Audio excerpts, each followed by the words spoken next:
This is the Classic Baseball Broadcast Network, where we believe there is nothing like hearing about history from those who lived it.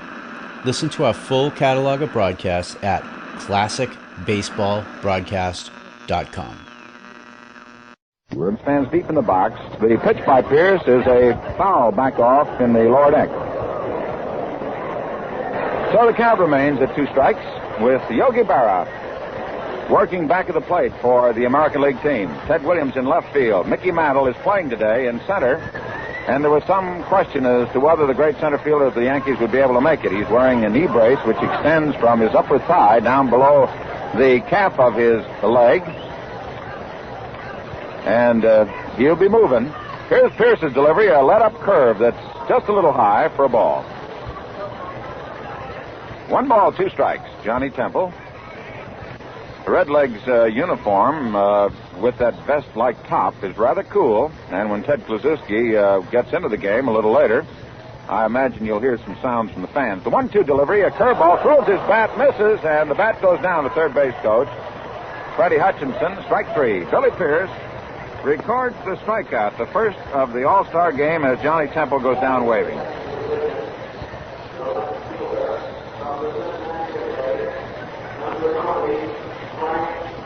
Frank Robinson batting in the number 2 spot for the Redlegs, hitting .313, has 18 home runs on the National League season.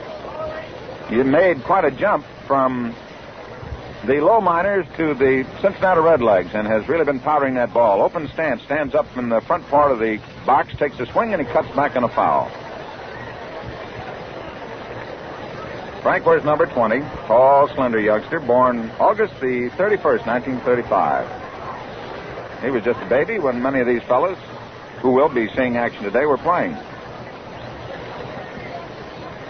Billy Pierce into his windup, the pitch on the way, a curveball, he swings on it, he misses, strike 2.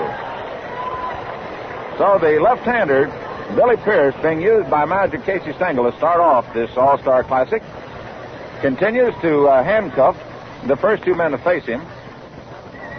George Kell backs up at third, about 3 steps off the line. Keene halfway between second and third at short. The outfield pulled to left, the wind blowing out towards right center field. 350 feet down the left field line, 320 down the right field line, and Pierce is ready. Here's the 2-strike pitch. A swing and a miss, strike 3. So Billy Pierce faces 2 men, strikes 2 out, and there's 2 out in the top half of the first inning. The National League now sends up Stan the Man Musial. And Mr. Musial, stepping in there now, is appearing in his 13th All-Star game, a new record. And he'll get quite a hand.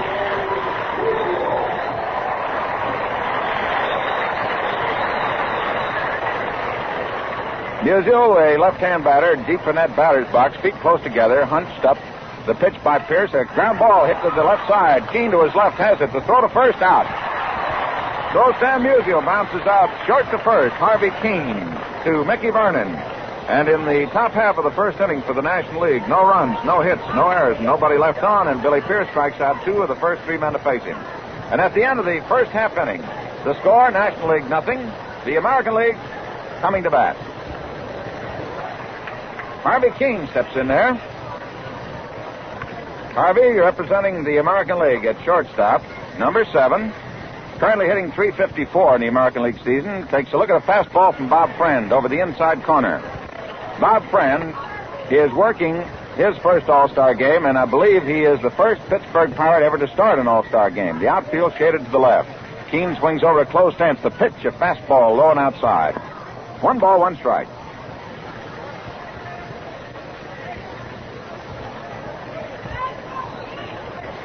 Friend looks in. Ed Bailey from the Cincinnati Redlegs doing the catching. Ken Boyer backed up at third. The pitch to Keene. A curveball. There's a line drive. Speared by Ken Boyer.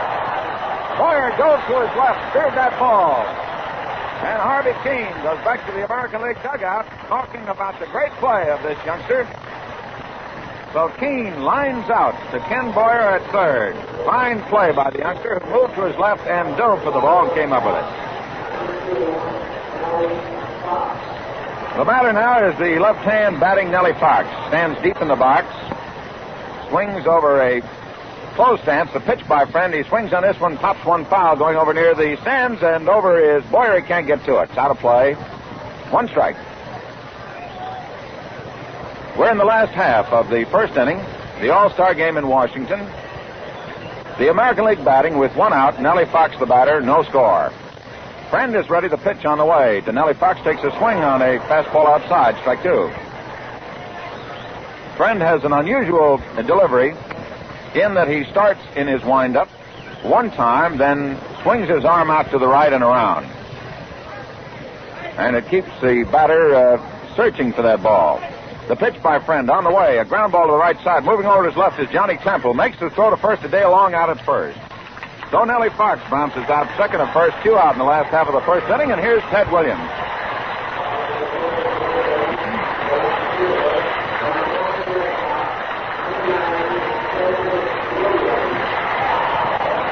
Ted Williams steps in there now for the American League. Ted is appearing in his 12th All-Star game. Looks at a fastball on inside for ball one. Ted stands up there, 6'4", 198-pounder. Birth date August 30th, 1918, San Diego.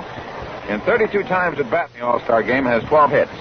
Bob Friend's ready to work. The one-ball pitch to Williams. He looks at a curve that gets the inside corner for a strike. 1-1. Friend has a good fastball that moves around.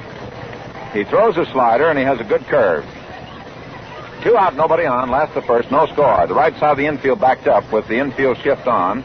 The shortstop, McMillan, the right side of second base. There's a let-up curve outside. 2 balls, 1 strike.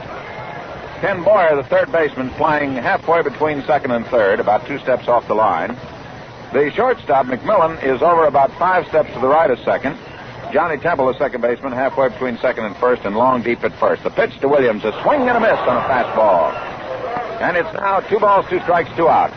No score, nobody on. The outfield has Stan Musial deep in the shadow of the big fence in right field. Here's the 2-2 delivery to Williams. Looks at a fastball just outside ball 3. Billy Pierce faced only 3 men in the top half of the first. Bob Friend has faced 2 men so far with 2 out. Williams with a 3-2 count. Friend's into his windup. Here's the payoff pitch to Williams. He swings, he misses, strike 3.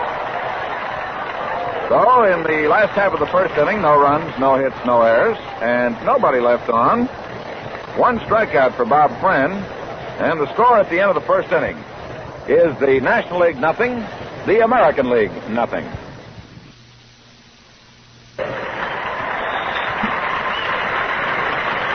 Well, stepping in for the National League is the youngster who made the sensational grab, young Ken Boyer. He's hitting .321, has 20 home runs for the National League. And he swings from an open stance, holds the bat down and away, close to his belt. Swings, there's the drive going out over second base. It's in there for a base hit. Mantle moves to his left, throws into second to Nellie Fox. And Ken Boyer gets the first hit of the All-Star game of 1956. A single into center field. That's the first hit off Billy Pierce. And up now for the National League All-Stars, Gus Bell, the center fielder from the Cincinnati Redlegs. Gus hitting .289, has 15 home runs. Gus swings from almost an open stance. His right foot is pulled back about an inch further from the plate than his left foot. The outfield straight away. The pitch by Pierce, a fastball poured through there, swung on and missed. Strike 1. George Kell protecting against the left-hand batter at third base, about 2 steps off the edge of the infield grass. Nellie Fox deep at second. Mickey Vernon holds against the runner at first. Boyer, he leads away about 3 steps. Pierce has a very deceptive pickoff delivery, and the pitch is swung on and missed. Strike 2. Billy Pierce keeping that pitch high and inside to Gus Bell, the center fielder from the Cincinnati Redlegs. Ted Williams out in left field. Straight away in center is Mickey Mantle. Deep in right is Al Kaline of the Detroit Tigers. Again, Ken Boyer leads away from first. Vernon holds against him, 2-3 steps away. Billy Pierce reads his sign from Yogi Berra, checks the runner at first. The pitch is swung on and missed, strike 3. So Billy Pierce strikes out Gus Bell. That's his 3rd strikeout. 1 out for the National League in the top of the second inning. No score, and Ken Boyer on at first, and the batter now is Dale Long. Dale has 17 home runs. He's currently hitting at even .300. So Dale Long, number 3 from the Pittsburgh Pirates. born February 6, 1926, stands deep in the box. Pierce looks to Boyer at first. The pitch is a little inside for a ball. Fastball that sort of popped inside. Outfield straight away. Overcast skies with the sun being blocked out. Dale is from Springfield, Missouri. Billy Pierce out there on the mound. Looks to Boyer at first. The pitch to Long. A swing and a foul back just below us, and it's 2 strikes.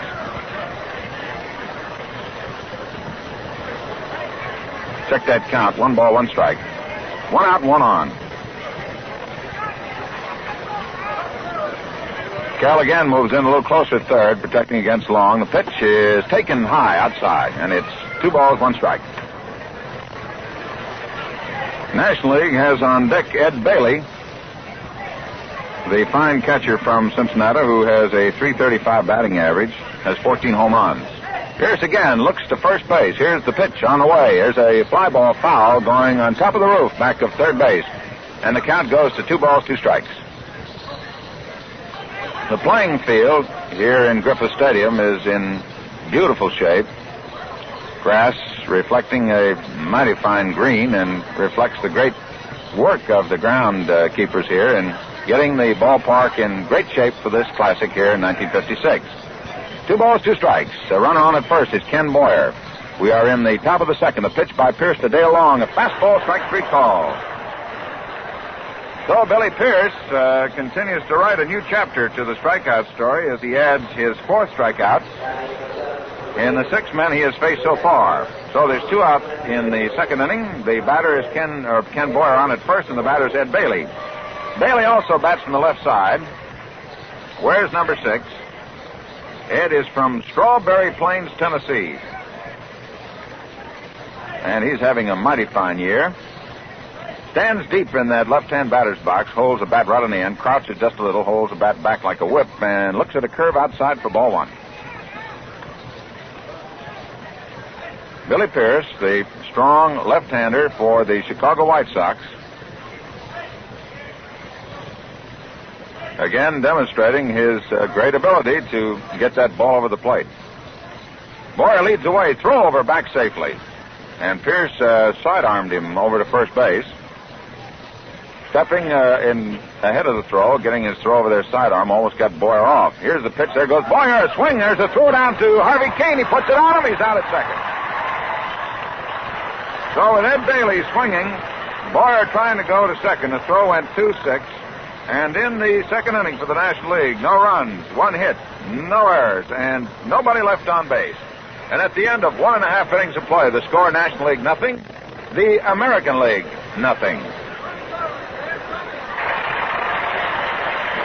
Mantle goes into today's game carrying a .371 batting average in the American League, has 29 home runs. This is his 4th All-Star game. Takes a big swing and misses on a fastball by Bob Friend for a strike. Mickey, in 13 times at bat, has hit 1 home run in All-Star competition, has a .308 batting average, 13 doubles, 2 triples, and he takes a look at a fastball that's slow. So it's 1 ball, 1 strike. Mantle goes into today's game leading both leagues in the department of home runs and the batting average. Swinging over a closed stance, Bob Friend's into his windup. There's a let-up curve that catches the outside corner for a strike. So it's 1 ball, 2 strikes. Mickey Mantle longing to stroke one. Here's the pitch by Friend. A fastball on the outside corner, strike 3 call. So Bob Friend is not taking a back seat to anybody. He racks up his 2nd strikeout. And the batter now for the American League is Yogi Berra. We are in the last half of the second inning. There is no score. Only 1 hit. Ken Boyer's single to start off the second inning. Yogi Berra, hitting .281 in the regular season, takes a swing, and there's a ground ball out into left field for a base hit. So Yogi Berra gets the hits even with a single into left center field. Smash hit between the shortstop and the third baseman. And the American Leaguers have a runner on at first, and Al Kaline, who's from Baltimore, Maryland, steps in there. Al is currently hitting .282. He is no stranger to All-Star Game competition. He was in last year. Bob Friend looks to Barrett first. The pitch. There's a swing and a drive into center field. Moving in 2 steps with plenty of room is Gus Bell. He's got it. So Al Kaline, first ball swinging, lines to the center fielder. And there's 2 out. Barrow on at first, and Mickey Vernon steps in.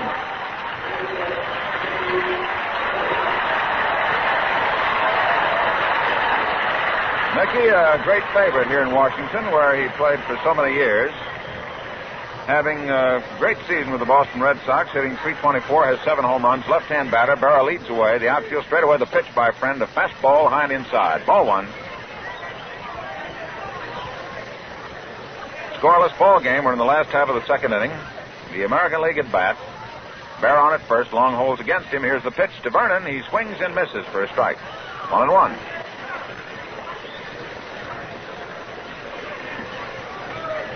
So Bob Friend seems calm, cool, and relaxed out there. Boyer back about 3 steps off the line at third. Friend checks the run at first. There's a swing and a foul coming back on a curveball, and it's 1 ball, 2 strikes. As Mickey Vernon tries to get a hold of that curve and pull it into right field. National League, Stan Musial in right field. Center field is Gus Bell. In left field is Frank Robinson. Backed up at second is Johnny Temple. Long holes against Yogi Berra. The 1-2 throw to first base, back safely.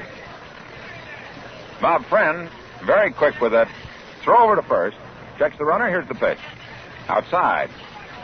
And it's 2-2. It was just such a pitch that Mickey Mantle was called out on strikes, a fastball that seemed to move. Yogi Berra edges away from first. Here's the 2-2 delivery. There's a swing and a fly ball hit into left center field. Coming on is Gus Bell. Still coming. He's got it. So in the last half of the second inning for the American League, no runs, 1 hit, no errors, and 1 man left on. And at the end of 2 full innings of play, the score, the National League nothing, the American League nothing.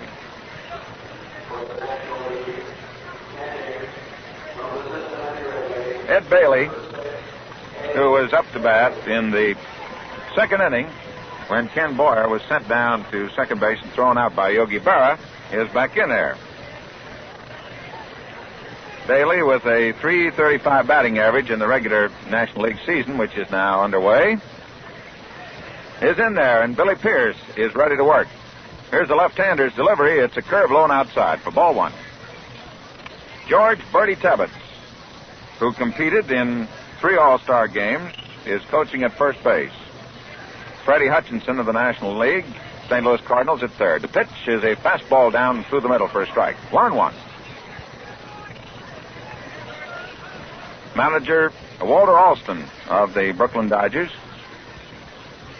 getting 2 former American Leaguers to be his coaches today. Here's the delivery by Pierce, a swing and a miss on a fastball, and it's 1 ball, 2 strikes. Freddie Hutchinson having been with the Tigers, and of course Bertie Tebbetts having been with the Tigers in Cleveland and Boston. The outfield backed up. Infield on the right side, deep, with Vernon 2 steps off the edge of the outfield grass. Fox 1 step off the edge at second base. There's a curve outside. Just missed. 2 balls, 2 strikes. Ed Bailey leading off for the National League in the third inning. Scoreless ball game. Each team with 1 hit. Billy Pierce has struck out 4 of the 6 men to face him. The pitch to Bailey takes a look at a curve outside for ball 3. 3 balls, 2 strikes. Yogi Berra, doing the catching for the American League, pumps that ball back out to Billy. Billy and Yogi could well become rather well-worked battery mates. They've worked before in the All-Star game, and they're working here today. Here's Pierce with a payoff pitch to Bailey. There's a swing and a high fly that will pop right out near the coach's box, and Mickey Vernon moves as the wind brings it over almost fair, but about 2 steps foul. He squeezes it for the out. Ball was popped up, and the breeze, which is blowing in from right field out towards left center, almost brought that ball back into fair territory. So Bailey fouls out to the first baseman, Mickey Vernon. Roy McMillan, the shortstop from the Cincinnati Redlegs, batting in the number 8 spot for the National League, now steps in. Roy's currently hitting .282. He has 2 home runs. Swings over a closed stance, and Billy Pierce delivers high and outside. Ball one. Mickey Mantle moves over a few steps in left center field. Deep in left is Ted Williams. Kell is about 2 steps off the foul line, even with the bag. Pierce ready, delivers, and it's a fastball over but low. And it's a 2-ball count.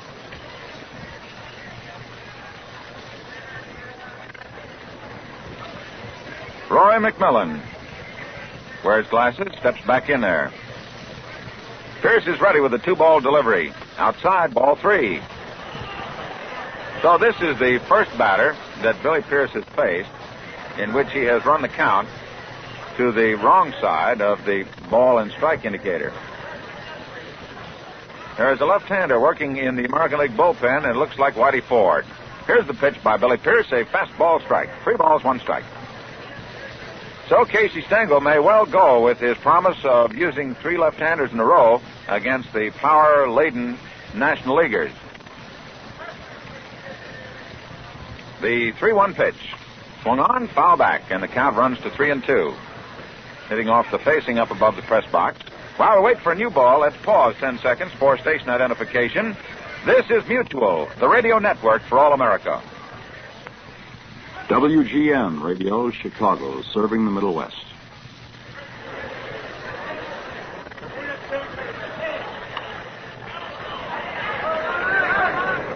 Pierce's next pitch swung on, fouled off, going up into the upper deck, back of first base. And every seat here in Griffith Stadium today is jammed.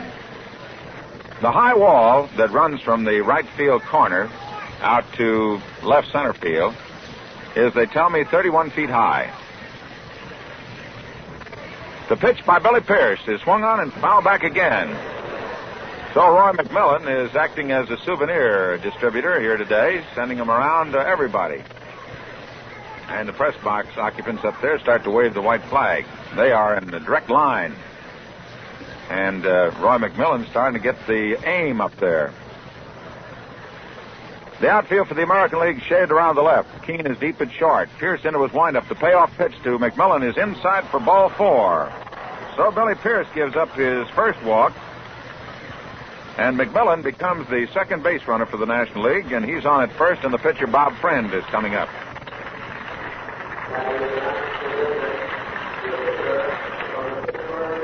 So here comes Bob Friend, stepping up there to see what he can do against Billy Pierce. Bob is well thought of as a hitter by his manager, Bobby Bragan, over at Pittsburgh. He bats from the right side, wears number 19. Pierce now will pitch from the stretch with McMillan on at first. Vernon holds against McMillan. He leads away. The pitch coming. There's a attempted bunt, foul. So Friend apparently displays the strategy of manager Walt Alston to move the runner to second as he tries to bunt it. George Kell now moves in a few steps closer at third base, about 1 or 2 steps off the edge of the infield grass. The outfield straight away. Nellie Fox and Harvey Keene getting their signal set. McMillan again edges away. Vernon holding against the run of the pitch on the way. There's the bunt out in front of the plate. Down off the mound as Pierce makes his throw to first. A high throw but grabbed by Fox, and out at first. The sacrifice is good. And the play goes from Billy Pierce to Nellie Fox, 1-4 if you score with us. But the sacrifice for Bob Friend is good. And on at second now is Roy McMillan. 2 out. The batter is Johnny Temple, the second baseman. He struck out in the first inning. And the overcast skies remain with us. A heavy layer of cumulus clouds overhead. But the weather prediction is that it may be cloudy, but no rain. We are in the top of the third. There's no score. The National League has a runner on at second base. 2 out. And the batter is Johnny Temple. Right-hand batter. Pierce ready. Looks, throws, and a fastball over the outside corner for a strike. Bertie Tebbets down at first base, chirping it up for his second baseman, Johnny Temple. All right, Pierce is ready. Looks back to McMillan. The pitch on the way is a foul as Temple tried to pull away from a curveball. It struck his bat, bounced off for a foul. 2 strikes. Apparently, Temple thought it was a fastball, but it broke in on his bat. He didn't have an opportunity to pull it out of there. 2 strikes to count. So Pierce now way ahead of the batter. Nellie Fox makes a bluff over toward second to keep McMillan from taking too big a lead away from second base. All right, ready now as Billy Pierce looks to second. A pitch.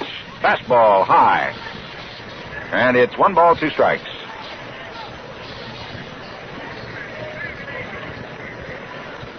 One and two. Pierce out there looking into Yogi Berra. McMillan keeps pumping that bat. Kell is backed up at third, guarding the foul line. Millen edges away. The pitch is fouled on the basket up near the photographers, back of the first baseline and up above the American League dugout. So the count is 1 ball, 2 strikes. 2 out, runner at second, no score. Top of the third. And the fans, of course, here today, the National League fans, are waiting for the vaunted National League power to explode. And the American League fans are here to see, well, the American League has some power, too. Curveball, driven out into right center field. It's going in for a base hit. Here's McMillan making the turn at third. McMantle's throw is coming in, and it is cut off. And the first run of the ball game is registered by the National League. A little Texas League single out into right center field for Johnny Temple.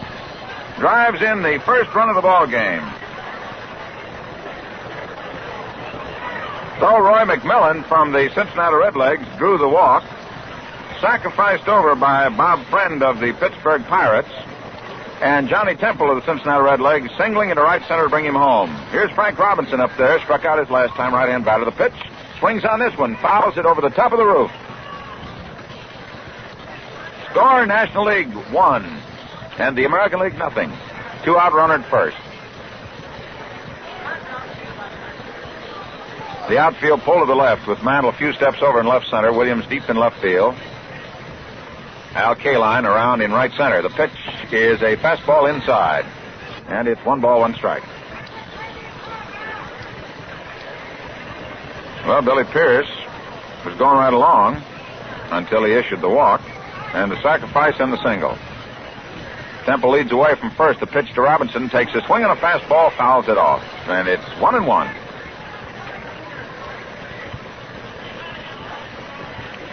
Well, the way these 2 ball clubs are built, and with the great managers they both have in Walt Alston of the National League and Casey Stengel of the American League, it is reasonable to assume that today's game may certainly go as long as last year's battle up in Milwaukee, which was won in the 12th inning by Stan the Man with the big swing. So it's 1 ball, 2 strikes. The runner at first leads away. There's a swing and a miss for strike 3. That's all for Frank Robinson and the National League. In the 3rd inning, they pick up 1 run from 1 hit, no errors, and 1 man left on. So at the end of 2.5 innings of play, the score is the National League 1, the American League nothing. Say, if you think firemen are the fastest dressers in the world, you ought to see these ball players after a game. Boy, they're in and out of that locker room in nothing flat, especially when they've got a tight schedule. That's one reason most of them use the Gillette Super Speed Razor, and why so many have switched to those instant lather shaving creams. They tell me that 1 out of 4 men who use shaving cream go for instant lathers, and I believe the percentage is higher among ball players. Instant lathers have it for men in a hurry, and you can say that again for Gillette Foamy. Touch the nozzle, there's your cream. Rich, full of moisture, just spread it on your face and shave. There's speed for you, and you can't beat it for convenience. A lot of men say there's just nothing like Gillette Foamy for comfort, too, and with it you get an important extra. That's K34, an exclusive antiseptic that destroys harmful bacteria on your face. If you're an instant lather man, this is for you. And if you haven't used instant lather, Foamy is sure worth a trial. 79 cents gets you a 3-month supply. How can you lose? Moving into the last half of the 3rd inning, for the American League, George Kell. The 5 strikeouts by Billy Pierce misses by 1 the record of 6 in an all-star game held by Carl Hubble, Vandermeer, and Jensen. So I thought we might pass that along to you folks. George Kell is in there. The first pitch from Bob Friend is low and outside for a ball. Kell swings over a close stance. wearing the Baltimore uniform, which has orange and black socks. Friend with a big kick and the fastball that's a little outside. Ball 2. And we're going to have our first pinch hitter of the ball game since Billy Pierce worked his 3 innings. We will have a pinch hitter for Pierce, and it looks like Harry Simpson of the Kansas City A's. There's a swing and a drive deep in the left field. Going back is Frank Robinson near the fence, reaches up and he grabs it. Line drive off the bat of George Kell. Frank Robinson backed up about 360 feet away, reached up over the top of the 6.5-foot fence and snared it. So Kell lines to Robinson in left field. Harry Simpson of the Kansas City Athletics will now bat for Billy Pierce. Simpson has a .304 batting average. He has 61 RBIs. He has 12 home runs. Swings over a very close stance. Friend delivers. There's a swing and a miss for a strike. Harry started out in San Diego, played with Cleveland, now with Kansas City, and since he's switched to glasses, has really found himself. The pitch by Friend is a fastball on the outside corner for a strike. Mr. Friend is very deceptive. He really pumps that ball through there.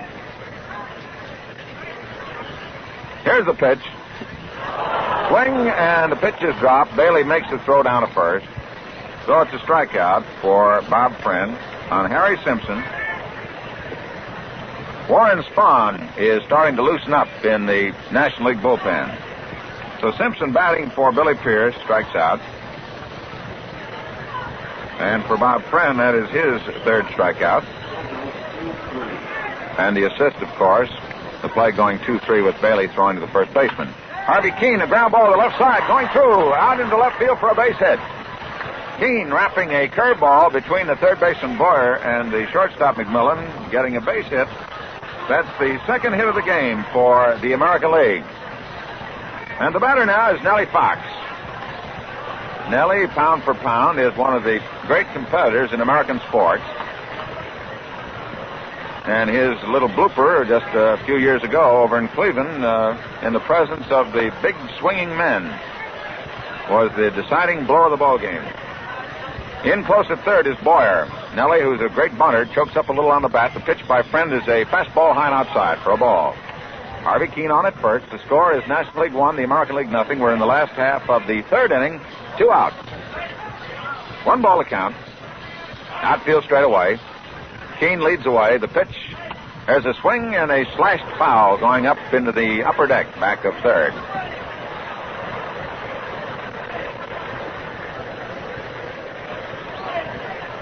Bob Friend, with the new ball, turns his back to the batter, Nellie Fox. Nellie gets that left foot right back on that restraining line. Keeps pumping that bat. Friend looks to Keene at first. The pitch to Fox. There's a swing and a ground ball hit through the opposite side to the left field line, and it is a base hit. So Nellie Fox hitting the ball to the opposite side, hit by the shortstop and the third baseman in the left field. And the American League have 2 men on, 2 men out, and Ted Williams is up. Williams is certainly enjoying a great year and has always been one of the fine examples to the youngsters of America, and it is only apropos that Ted should have been chosen and accepted to be the leader of the Jimmy Fund in Boston this year. The outfield pull to the right side of the infield deep, and the infield shift is on for Williams. A curveball for a strike. The shortstop is on the right side of second base. The second baseman halfway between second and first, and Long is about 4 steps off the foul line, deep at first. Keene on at second. Nellie Fox on at first. The batter's Ted Williams. 1 strike to pitch. A curveball, let up curve is way outside, 1-1. Williams in batting practice stroked a couple over that high fence out in right center field.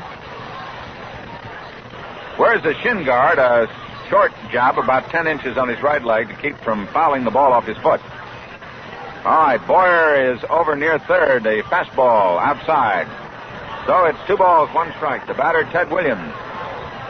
The National League, with the infield shift on, vacates practically the entire area that the shortstop covers from halfway between second and third towards second base, with Boyer shaded over near the hole at short. Here's a swing and a foul by Williams, and it's now 2-2. They invite Williams to hit to the left side. All three infielders on the right side are on the edge of the outfield grass. And out in right field, Stan Musial is practically up against the wall. Bob Friend is ready. Here's the pitch to Williams. He swings the ground ball to the right side. Dale Long in for it. He waves off the pitch. He steps on first, and the side is retired. So Williams grounds out to the first baseman in the third inning for the American League. No runs, 2 hits, no errors, and 2 men left on. And at the end of the third inning, the score is the National League 1, the American League nothing. Whitey Ford is now coming on to do the pitching for the American League as the National Leaguers wait with Stan Musial standing over near the on-deck circle for the National League as Whitey, the left-hander from the New York Yankees, moves in. So Casey Stengel is certainly going with his prescribed pattern of throwing at least 2 left-handers against the National Leaguers. Billy Pierce worked 3 innings, gave up 1 run. He was charged with 2 hits. He walked only 1 batter, who came back to haunt him, and he struck out a total of 5. Pierce got Robinson twice. He struck out Temple once. He got Bell and Long. And outside of the base on balls and the single by Johnny Temple, he had almost a perfect performance. Whitey Ford now steps in there. Whitey from the New York Yankees has been in 17 games in the American League so far this year, worked 118 innings. He has given up 106 hits, walked 43, struck out 65. He has won 10 while losing 4, and has a fine earned run average of 2.44. So Whitey Ford will take over for the American Leaguers as we move into the top of the 4th inning, and Stan Musial comes up. Musial bounced out short to first his first time up. Yesterday, Stan was honored as the Player of the Decade. Stan the Man got the nickname from the Brooklyn fans, who became a little tired of seeing the great Musial constantly defeat their team, and they kept referring to him as, "There's that man." Stan's in there. Whitey Ford's ready. Here's the pitch, and it's a curve outside and low for ball 1. The American Leaguers have Ted Williams in left field, Mantle in center, Al Kaline in right, Cal at third, Keene at short, Fox at second, and Mickey Verne at first. Here's Ford's next delivery to Musial, a curve that catches the outside corner for a strike. No, it's 1 ball, 1 strike.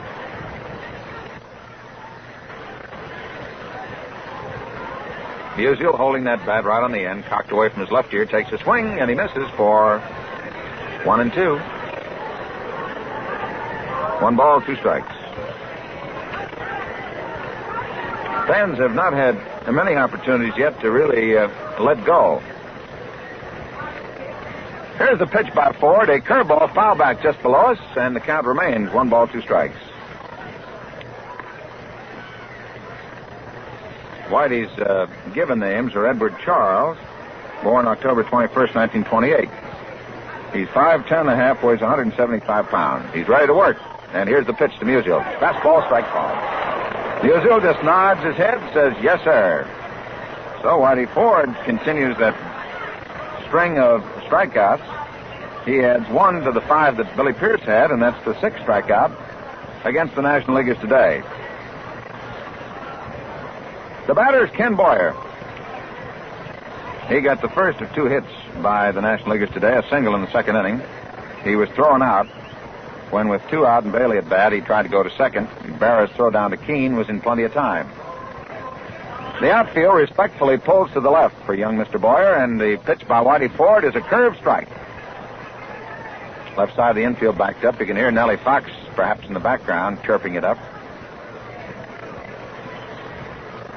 Deep in left center is Mickey Mantle. Here's the pitch by Ford. It's a curve that's high, and it's 1 ball, 1 strike.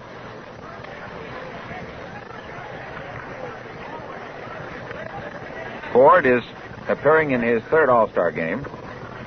He's ready to work. The 1-1 delivery is a ground ball to the left side. Keene moves to his left, can't quite get to it. And it rolls out in the left field for a base hit. Harvey Keene is playing despite some pulled ligaments in his right foot.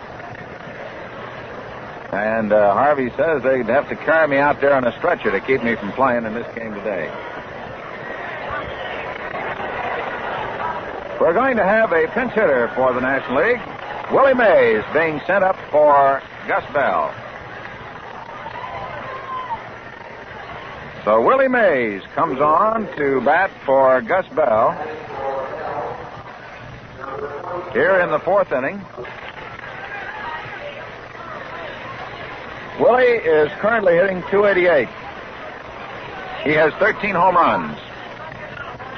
He swings from an open stance. His right foot right back in that restraining line, left foot pointed down towards the shortstop. The outfield pull to left. Ford looks to Boyer at first. He goes to first with a throw and safe at first. Whitey has had great success this year picking runners off at first. Boyer edges away. Again he goes to first and back safely.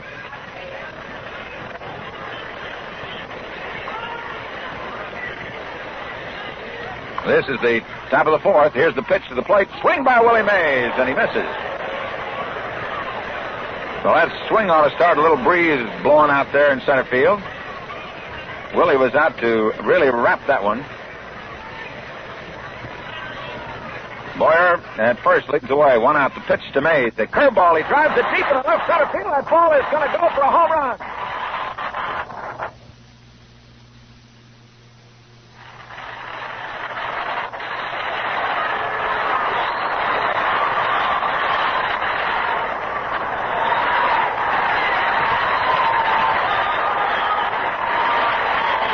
Willie Mays has just put the National League ahead 3-1 with a drive into the left center field bleachers. Well over the 360-foot fence. It must have gone up about 50 feet. Willie gave it a good ride. There now for the National League is Dale Long, the first baseman, nobody on, one out, looks at a fastball. It's a little outside for ball one. And you can hear the buzzing now as the explosion of the power of the National League begins to show itself. The pitch. Check swing, but too late, and a strike.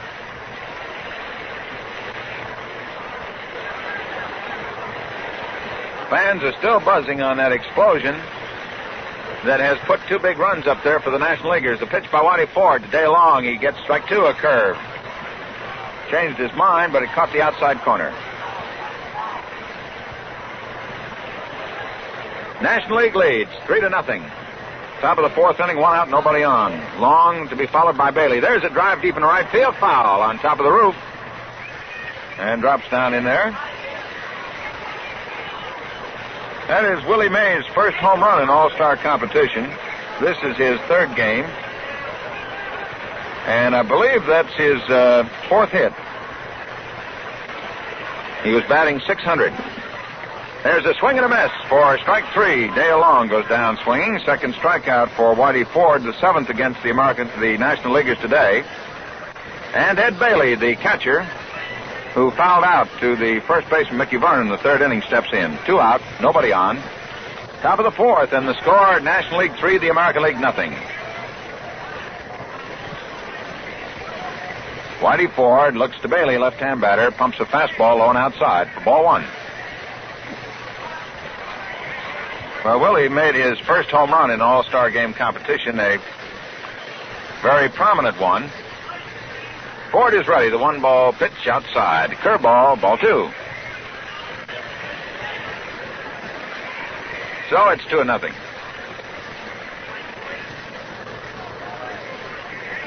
Two out. George Kell moving in a few steps at third base, shouting out to his pitcher. Here's Ford's delivery to Bailey. He pulls back and checks his swing for ball three. He was going to take a swing. He changed his mind. And the fans are buzzing. He looks down to third base coach Freddie Hudson now. Whitey Ford with a 3-0 pitch. Comes with a high outside. Curveball, and it is ball four.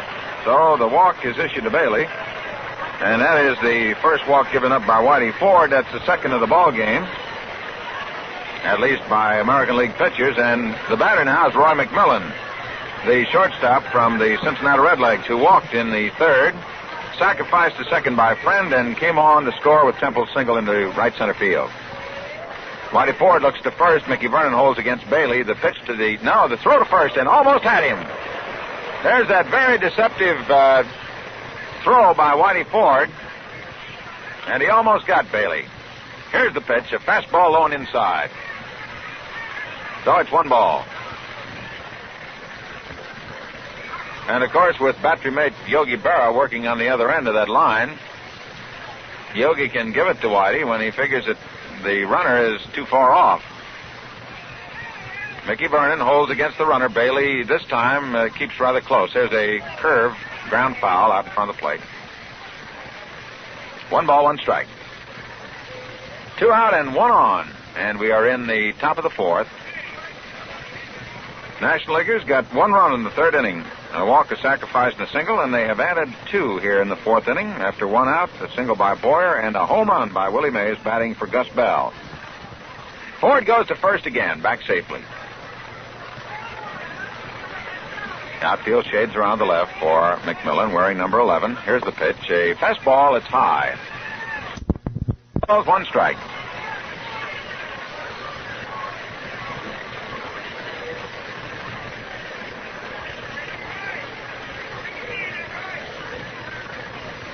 Next offering outside, and it is 3-1 with 2 outs.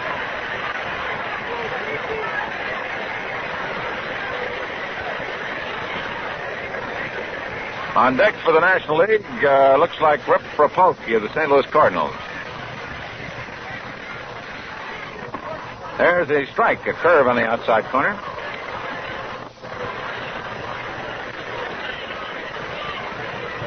So the count is 3 balls, 2 strikes, 2 out, 1 on. And this will be a rather big pitch. Whitey Ford looks to Yogi Berra. Ed Bailey edges away. There he goes. There's a pitch, a ground ball to the left side. Hit out through the left side of the infield, going out in the left field. Ted Williams in for it. Keeps Ed Bailey on at second. So McMillan bounces a single through the left side of the infield. That is hit number 3 of Whitey Ford. And Rip Rapolsky is coming up.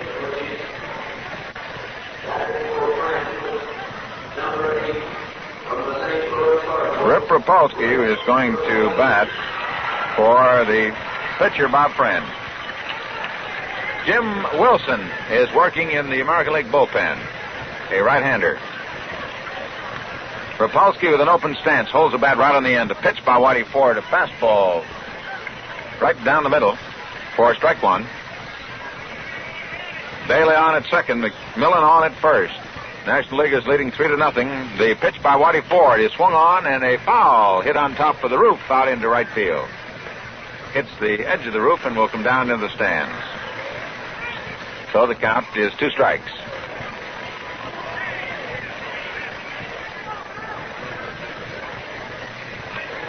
Rip Rapolsky with a .335 batting average takes the swing, he pops it, and coming back is Yogi Berra. He's still moving around. The wind carries it. He's got it. So Rapolsky fouls out to Yogi Berra, and in the 4th inning for the National League, 2 runs on 1, 2, 3 hits. There were no errors and 2 men left on base. And at the end of 3.5 innings of play, the score: the National League 3, the American League nothing. Warren Spahn is on the mound now for the National League, and Willie Mays playing in center field. And the batter for the American League is Mickey Mantle, batting from the right side, takes outside from Warren Spahn, ball 1. Warren from the National League Milwaukee Braves into his windup, and the pitch on the way to Mickey Mantle takes a swing and he misses for a strike. 1-1. Warren Spahn on the season so far for Milwaukee has won 7 while losing 7, has an earned run average of 2.81. Left arm comes around, a kick and a blazing fastball swung on and fouled. So it's 1 ball, 2 strikes.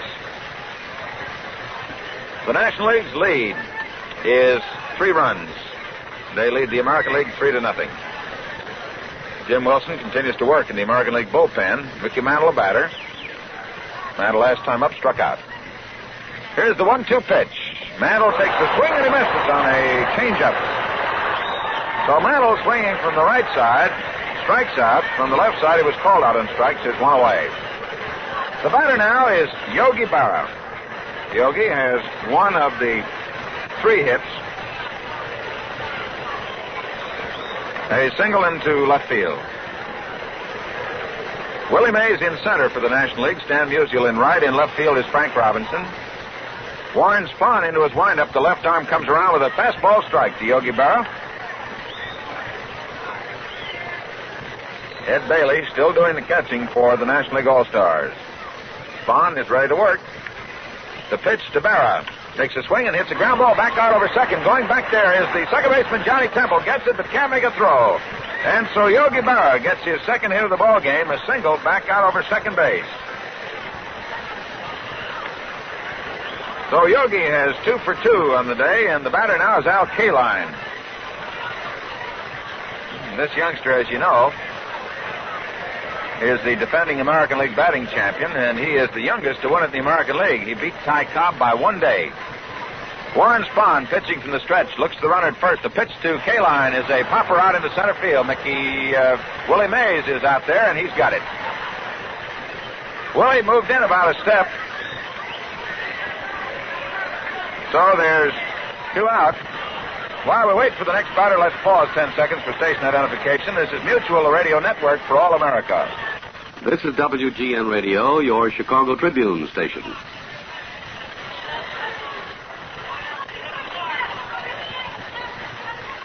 The pitch by Warren Spahn, low and outside to Mickey Vernon for ball 1.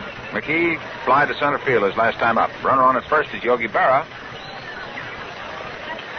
The American League down 3 runs in the last half of the 4th inning.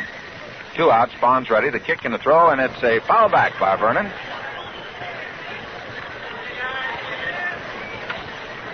Warren Spahn from Buffalo, New York. April 23rd, 1921, his birthday. 6 foot, 172-pounder. This is Warren's 5th All-Star game. He's ready, comes sidearm with a curveball, a ground ball to the right side. Temple going back for it, flips to McMillan, a force at second and out. Temple backhanded that ball and flipped it to McMillan at second, and Yogi Berra was forced. So the force play goes 4-6 for the American League in the 4th inning. No runs, 1 hit, no errors, and 1 man left on. And Warren Spahn comes in to do a creditable job for the National League. And at the end of 4 innings of play, the score, National League 3, American League nothing.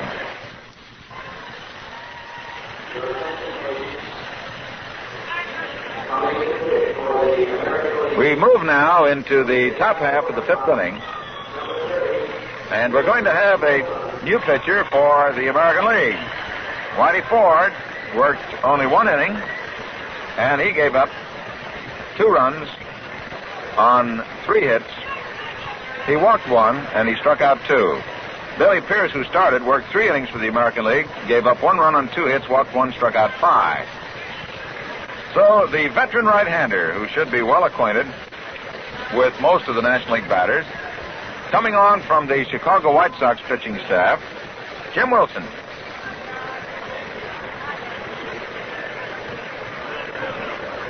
The Gillette Safety Razor Company, mighty proud to be bringing you this all-star game as another dedication of giving you the very best in sport. Jim Wilson now gets together with Yogi Berra out on the pitcher's mound to get straightened away on their signs. And waiting to see what's going to happen is Johnny Temple, who will be the first man up here in the top of the 5th inning.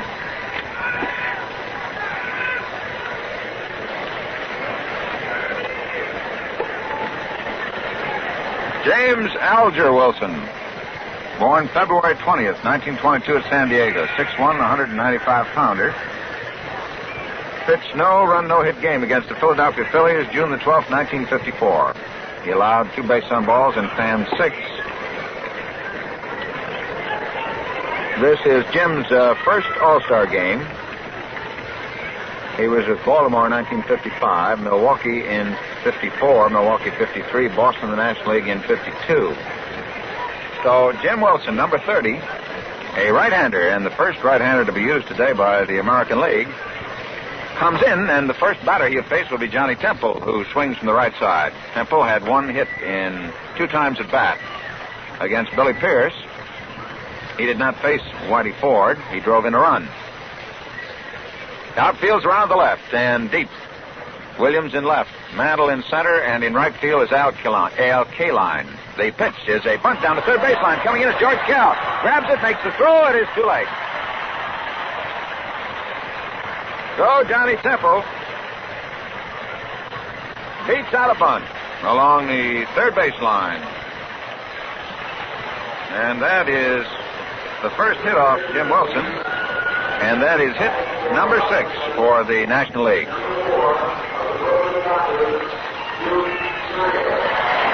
Duke Snyder is coming up to bat for Frank Robinson.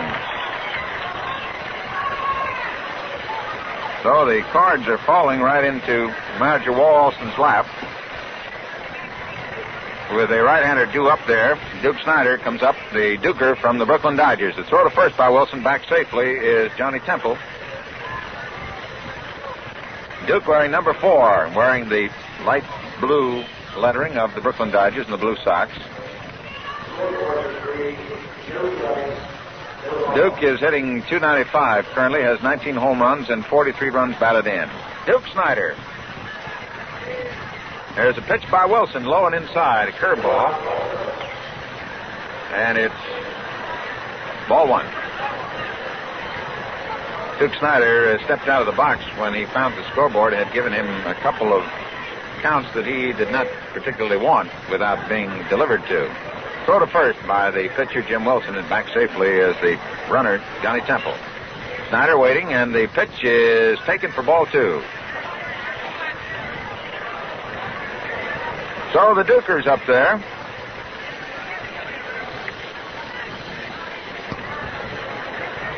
Two balls. They count. Wilson again takes his stretch, looks to first, delivers a swing and a miss. And Snyder was trying to slap that ball deep in the right field. The outfield is deep. The wind now has shifted a little bit. It's blowing from left to right. From left field to right field.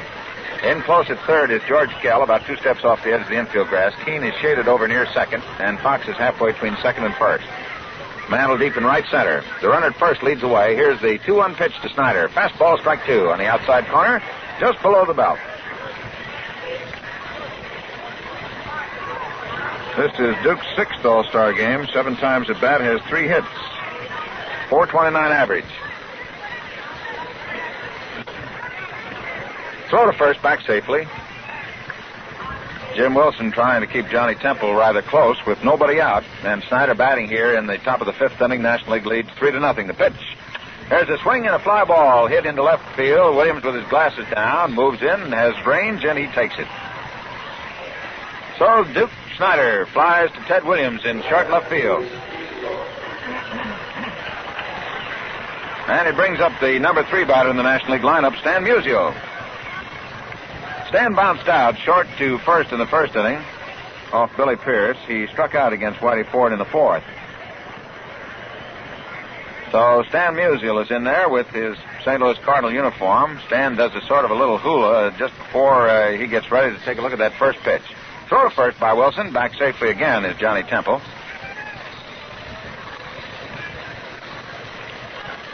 Musial hunched over. Looks out to the mound now. Wilson, the right-hander, delivers. There's a curveball swung on foul off of his instep of his right foot. So we have 1 out. 1 on, and the National League hanging on to a 3-0 score over the American Leaguers. National Leaguers have won 5 out of the last 6 All-Star games played. The American League holds the overall percentage with the 13 victories and 9 defeats. Wilson's ready again. Looks the runner at first. The throw to first, back safely. So Jim Wilson is taking no chances on Johnny Temple moving off Again, Temple leads away. Wilson, the right-hander, looks to first. The pitch to Musial. A ground ball. Gloved by Wilson. Bounces off his glove. He recovers, makes the throw out at first. Musial drilled one right back at the mound. Wilson knocked it down with his glove, bounced off, and bounced halfway back to the mound. Wilson down off the mound, recovered in time to throw. Musial out at first base. There's no sacrifice in that play. It goes 1-3. There's 2 out. The National League has a runner on at second with Temple moving to second base, who has 2 for 2. Again, had a single in the second inning, and he singled in the fourth and rode home on Willie Mays' home run. Umpire Charlie Berry working the plate, representing the American League, and at the end of 4.5 innings, he will switch with umpire Babe Finelli.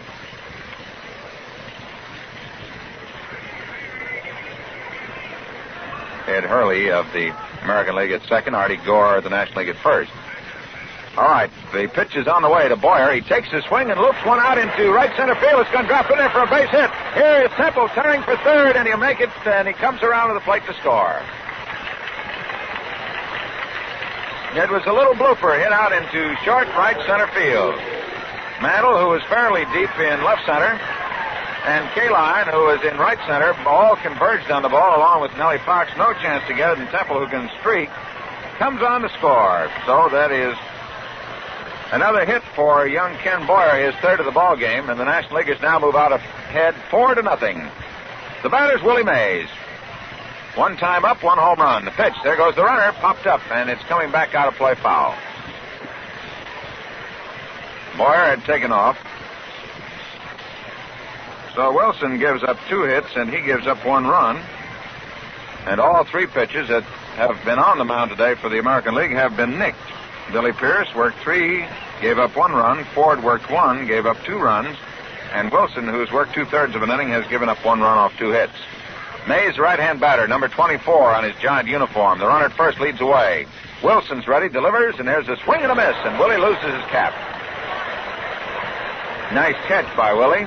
He swung out from under his cap. It bounced up in the air, came down, and he did sort of a vaudeville routine with it, just skipping it right off there. Fans got a buzz out of that.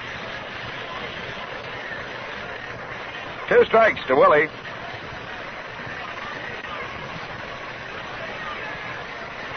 Two out. Ken Boyer on at first base.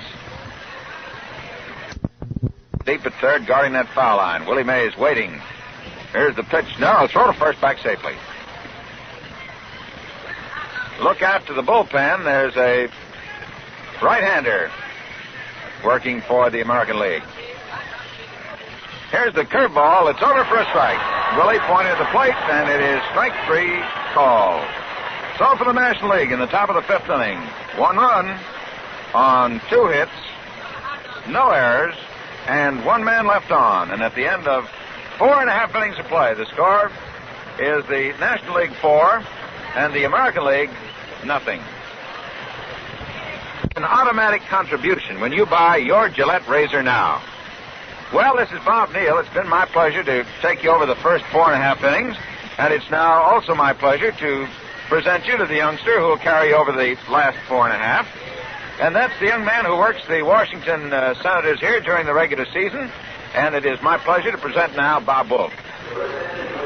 Thank you very much, Bob Neal. We have some changes now in the defensive alignment. For the National League, Snyder stays in the ball game on the center field spot.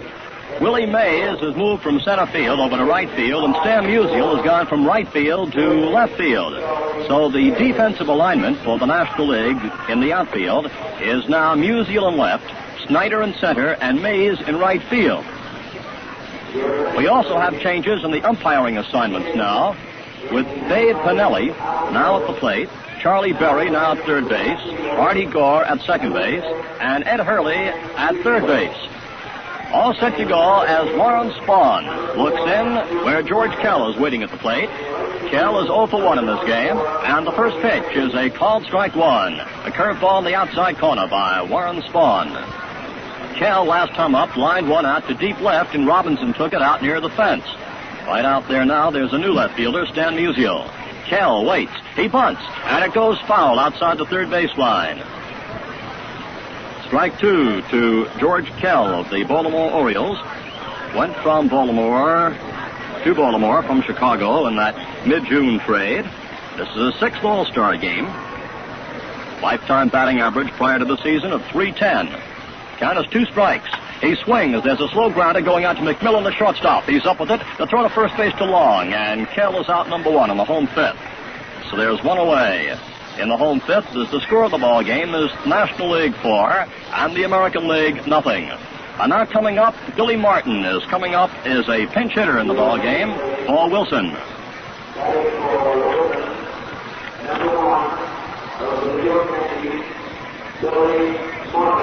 Billy Martin of the New York Yankees, in his first All-Star game, a right-handed batter, 28 years old. He's been a great clutch hitter for the Yankees. Steps in, and the first pitch is over on a curve for a called strike to Billy Martin.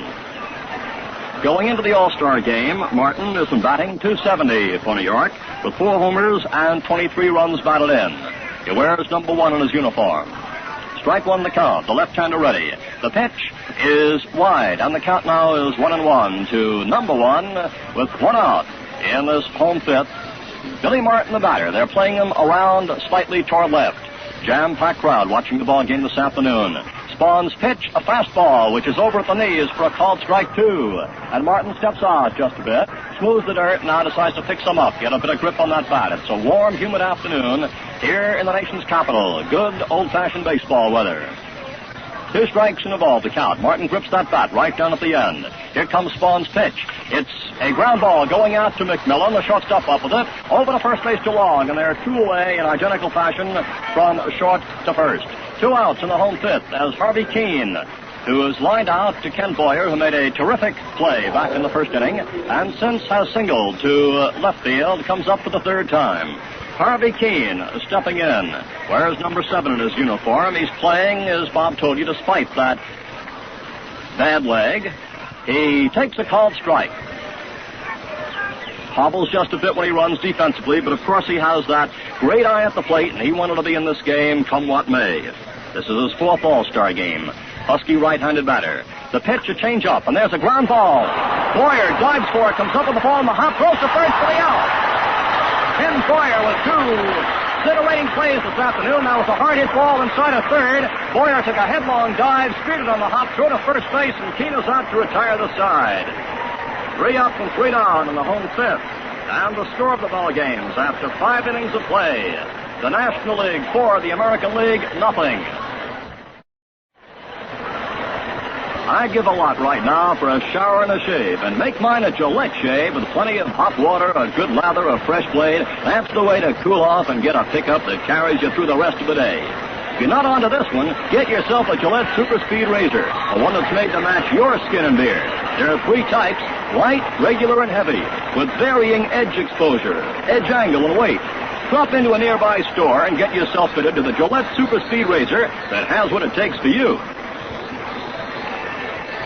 Well, that buzz you hear from the crowd is a big muscle man coming up to the plate, Ted Kluszewski. As you know, Ted has that uniform cut off so you can see those big arms coming out, and those muscles just bulging, and there's no doubt about it.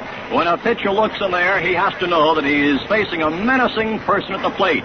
And there'll be a new pitcher in, too, to take over in the mound right now. Tom Brewer is just making the walk-in. He'll be the 4th pitcher for the American League. Coming in here in the 6th inning of the ball game. The big Ted Kluszewski steps up. Yogi Berra's gone out to the mound. Talk things over.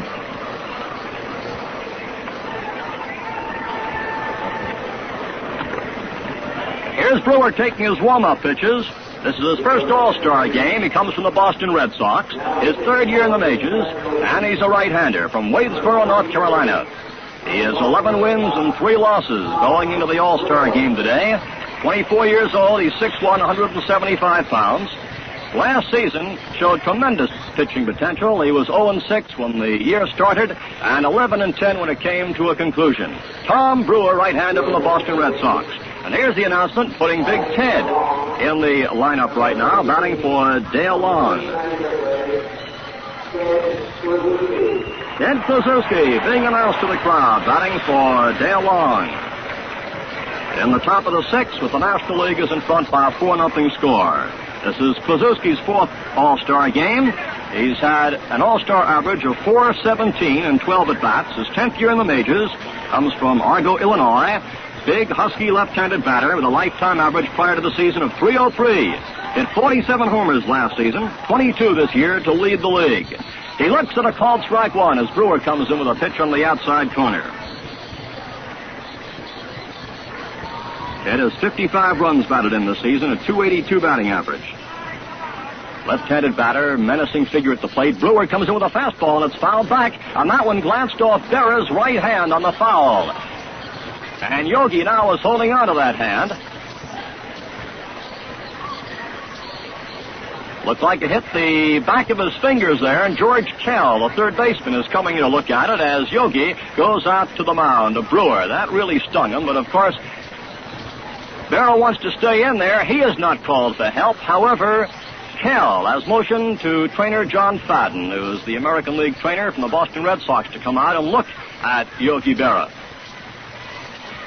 So, inspection is going on right now at home plate, with the umpire Babe Pinelli also looking on to see if Berra is all right to stay in the ball game.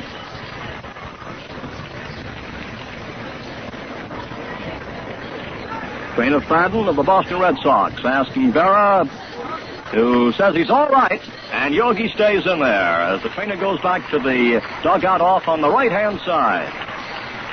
So Big Ted Kluszewski resumes his spot in the batter's box. They're playing him very deep. K-line in right is about 10 feet from that right field fence. 320 down the line, a big, tall, 31-foot wall. Here's the windup now. 2 strikes the count. Brewer's pitch is swung on. It's a grounder going foul outside of first base. And over to Bertie Tebbetts, who is in the first base coach's box there. Last season, Kluszewski had 113 runs batted in and 192 hits to lead his league in that department. The past 5 seasons, he's led the National League in fielding for first baseman. Big, husky guy who also used to play football back at Indiana University. He waits with a count of strike 2. Brewer's pitch is a curve which is wide, almost gets by Berra, who is to reach out for it on the left. It's now 2 strikes, ball 1. National League 4, the American League nothing, here at Griffith Stadium this afternoon in the nation's capital. Kluszewski leading off here in the 6th inning. There's nobody out. Bailey is on deck. Kluszewski rests that bat on the shoulder as Brewer looks in to get the sign from Yogi Berra. Now the right hand is set. Kluszewski has the bat ready and waiting. The pitch comes in wide. Klu almost went for it. And the count now is 2-2 to Big Ted. There have been 7 hits so far for the National Leaguers. The American Leaguers have had 4. National League has done all the scoring with 1 homer so far, a 2-run homer by Willie Mays. Kluszewski sends a fly ball near the left field line. Williams giving it a run. It lands in the left field corner, goes up against the bullpen fence in deep left field. Kluszewski goes in a second standing up. For the outfield, pulled around for Kluszewski. He hit to the opposite field, a long fly ball inside the left field line, rolled into the left field corner up against that bullpen enclosure for a 2-bagger. 28,843. The attendance just announced, 28,843. Ted Kluszewski is on second base with a stand-up double. Berra is still shaking that hand just a bit. Here's Bailey now stepping in. He's fouled out, and he has walked. Left-handed batter. Keeps that bat low. He swings. There's a blooper going into short left. Williams charging in. He makes the catch. As he comes in fast behind the shortstop spot, Ted Williams coming in rapidly. And Bailey is out as Kluszewski gets back to second base. Harvey Keene hobbled a bit. Didn't go out too far for that one. Williams came in and pulled it in for the out. That brings up Roy McMillan, who has walked. He scored the first run of the ball game on that walk, moving to second on a sacrifice, scoring on Johnny Temple's hit to right center field. The last time that Roy was up there, he singled to left. There's 1 out, a man on second base. Tom Brewer doing the pitching. Here comes the pitch. McMillan takes high for a ball. Of the Cincinnati Redlegs, his first All-Star game in his 6th year in the majors. 25 years old, 160 pounds, slim, right-handed batter. Comes from Texas. He's played in over 150 games each of the last 4 seasons. He cuts, sends a pop-up out to first, and Vernon goes back, can't get it. It's over his head. Nellie Fox coming in behind him, might have swiped at the ball. Kluszewski moves to third. That was a blooper, just lofted high enough to elude Mickey Vernon, who went back about 15 to 20 feet, reached up. It was a spinning ball, just lancing off the bat. Nellie Fox gave it a try, cutting behind Vernon, but it fell in there, and that is hit number 2 for McMillan, who has had a perfect afternoon so far, with a walk and 2 base hits. Warren Spahn steps in now. Out in the bullpen, Herb Score is now warming up. Warren Spahn bats left-handed. On third is Kluszewski. On first is McMillan. There's one away. Infield double play depth. Here comes the pitch. And it's a curve for a called strike to Warren Spahn. The outfield playing just slightly around toward right. Not very much.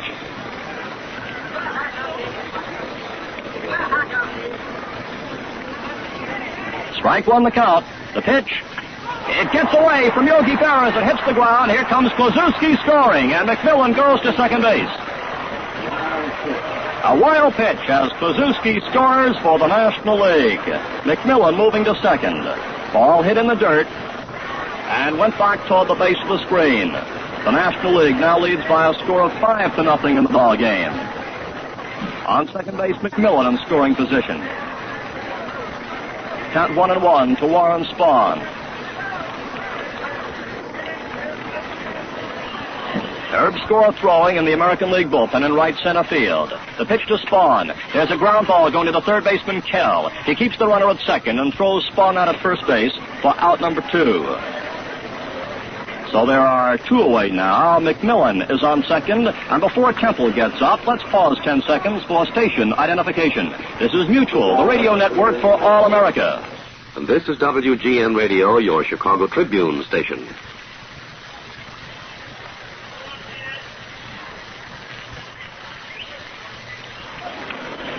Johnny Temple, right-handed batter, who is 2 for 3 this afternoon, steps in. The pitch from Brewer is over the outside corner for a called strike 1. This is Temple's first All-Star game. Plays for Cincinnati in his 5th year in the majors. Comes from Lexington, North Carolina. Batting .281 prior to play this afternoon. Whips that bat right down at the end. And he looks at a curve as it comes in too low. And the count now is 1-1 on Temple. McMillan on second. 1 run has crossed the plate here in this 6th inning. Kluszewski scoring after a double and a single into right field, to short right field, and then coming in on the wild pitch. National League leading by a 5-0 score. Brewer delivers, and it's a curve breaking over at the knees for a called strike 2. 2 strikes in ball 1 to Johnny Temple, who led all the regular National League second basemen in batting in 1955 with his .281 average. Joined the Redlegs in 52. 2 strikes, ball 1. He swings and misses for the strikeout. Ball in the dirt. Berra touches Temple standing beside the plate there. The strikeout registered to retire the side in this 6th inning with a total showing a run, 2 hits, no errors, and a man left. And the score after the top half of the 6th inning, the National League 5 and the American League 0. Baseball's immortal Babe Ruth played in 2 All-Star games. The first All-Star game in 1933, the second just before his retirement. The Bambino's voice is stilled, but you can hear it again and again on a record album, The Greatest Moment in Sports. Available free with the purchase of the Gillette Super Speed Razor at the regular price, $1. This is a 15-minute LP version of the $5.95 Columbia album. It features the voices of such heroes as the Babe, Lou Gehrig, Johnny Vandermeer, and on-the-spot reports of events like Labagitto's hit, Gianfrido's catch. You hear Jack Dempsey, Newt Rockney, and I view accounts of great thrills in football, boxing, racing. There's only a limited number of these razor and record combinations left. Many stores are sold out, but if you hurry, you may find one. The record is free with purchase of the Gillette Super Speed Razor, Gillette Blue Blade Dispenser, and travel case at the regular price, $1.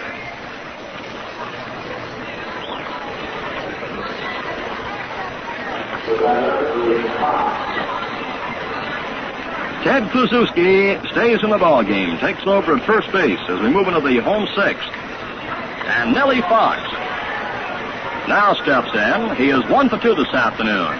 Warren Spahn is on the mound. Nellie Fox of Chicago, left-handed batter, swings. There's a liner going to left center field. It drops in there for a base hit. Fielded by Duke Snyder. He throws into second base.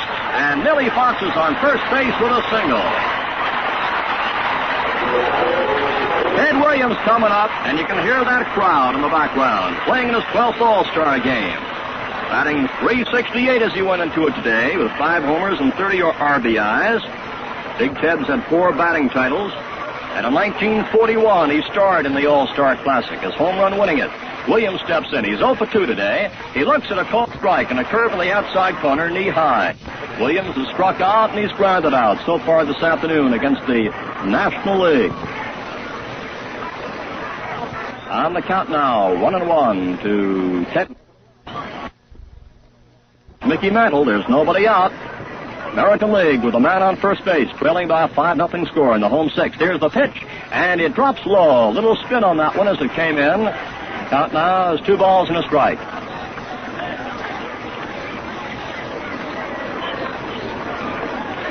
They're playing Williams ganged up on the right side of the infield. 3 infielders over there. Here's the pitch, and there's a high fly ball in deep right center field. Snyder is going back near the bullpen. He's up against the bullpen. It's in there for a home run.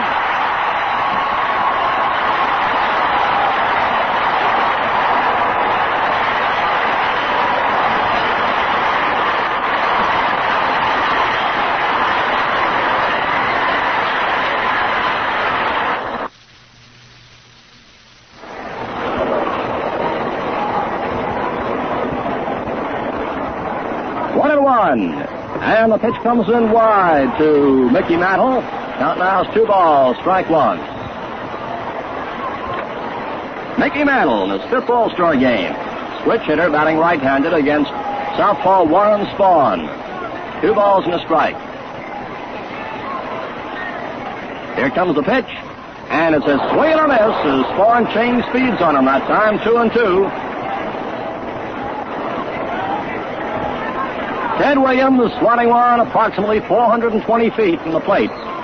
Into the bullpen on the fly, scoring Nellie Fox in front of him. Here's the pitch, and there's a foul in the dirt behind home plate. Lawrence of Cincinnati, Brooks Lawrence, and Johnny Haley of New York are warming up now for the National Leaguers in the bullpen out there in left field, out in front of the seats, enclosed by a fence. It's 2-2. Here's the windup, and Spahn comes in with a curve, and there's a long drive to deep left center field. It is home run! Just going over the low fence in left center as Mickey Mantle comes around the bases with a home run, a liner, at about 370 feet over a 6'6" fence. Into the first rows there. Here he comes, Mickey Mantle, the score now. The National League 5, the American League 3. 2 successive homers by the American League. Listen to this crowd here as excitement mounts. Walt Alston is coming up out of the National League dugout and going out to the mound. Mickey Mantle limping just a bit as he came around the bases, but you don't have to run fast when you get him in the seats.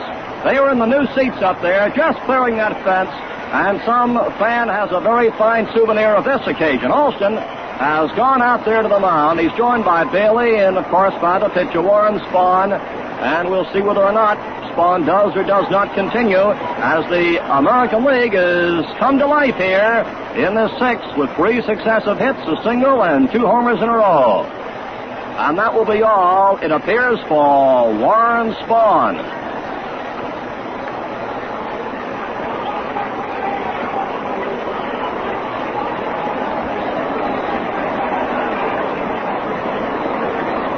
Walt Alston still out there at the mound, and all of a sudden the tempo of this ball game has been accelerated, and at the same time the American League getting into that scoring column for the first time in dramatic fashion. Johnny Antonelli getting set for that long walk.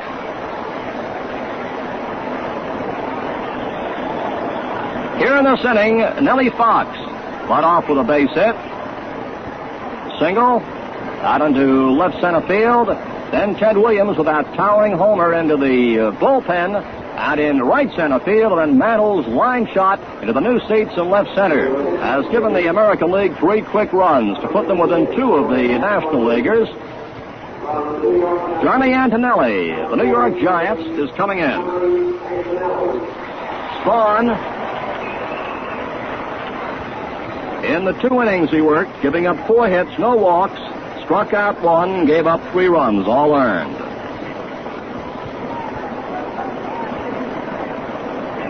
Antonelli coming in the ballgame here in the 6th.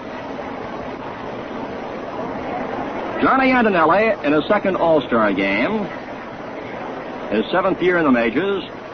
Throws left, bats left. He's 26 years old. 6'1", 190 pounds. Won 14 last season.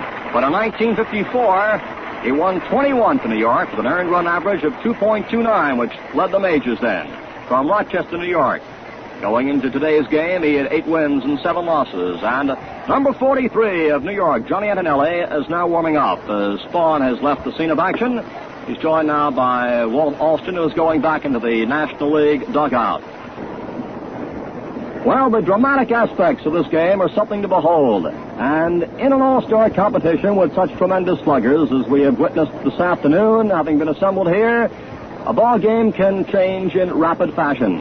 The National League coasting behind a 5-0 lead as the American League suddenly erupted with those 2 big names, outstanding home run hitters in baseball, Ted Williams and Mickey Mantle, thrilling the crowd with successive round-trippers.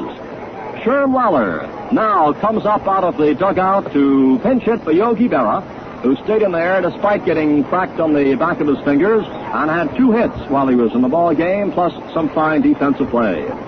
So Sherm Lawler now comes in here in the 6th to bat for Berra.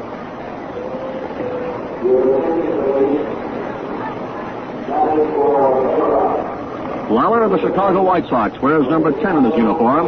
His 3rd All-Star game. He's looking for his first hit. He has no hits, no official at-bats. 11th year in the majors, comes from Arkansas, right-handed batter. Steps in, swings, and fouls the first pitch back for strike 1.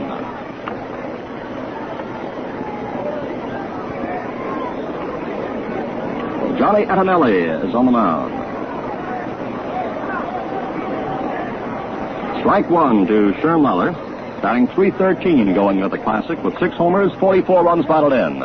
He fouls the pitch, and the bat slips out of his hand off to the left. Sherm getting the bat back from the bat boy. Here's a fellow who sees a lot of action for the Chicago White Sox. And before stepping back in, he gets the rosin bag from the on-deck batter, Al Kaline, who is off to the right, kneeling down. Score of the ball game, the National League 5, the American League 3, as the American League, the home team, bats here in the home 6th. There's nobody out. Lawler steps back in. Count 2 strikes. Antonelli delivers. It's a curve missing in the outside corner. And the count now is 2 strikes and ball 1. They're playing Lawler slightly pulled around toward left, with Musial playing a deep left field for him. Here comes the pitch. And there goes the ball hit into short center field. It is dropping in there for a base hit. Lawler getting a base hit into short center field. Duke Snider came in to field it. The catching department for the American League has had 3 for 3, 2 for Berra, now 1 for Lawler. And here's Al Kaline coming up. His 2nd All-Star game, Al twice a slide to center field. He won the batting title last year, right-handed batter. The pitch. There's a hard ground ball in the hole of left field for a hit for Kaline. Lawler moves to second base. Musial fields the ball and throws in to the cutoff man, McMillan, the shortstop. The American League now has had 5 hits in a row. There's nobody out. Mickey Vernon coming up.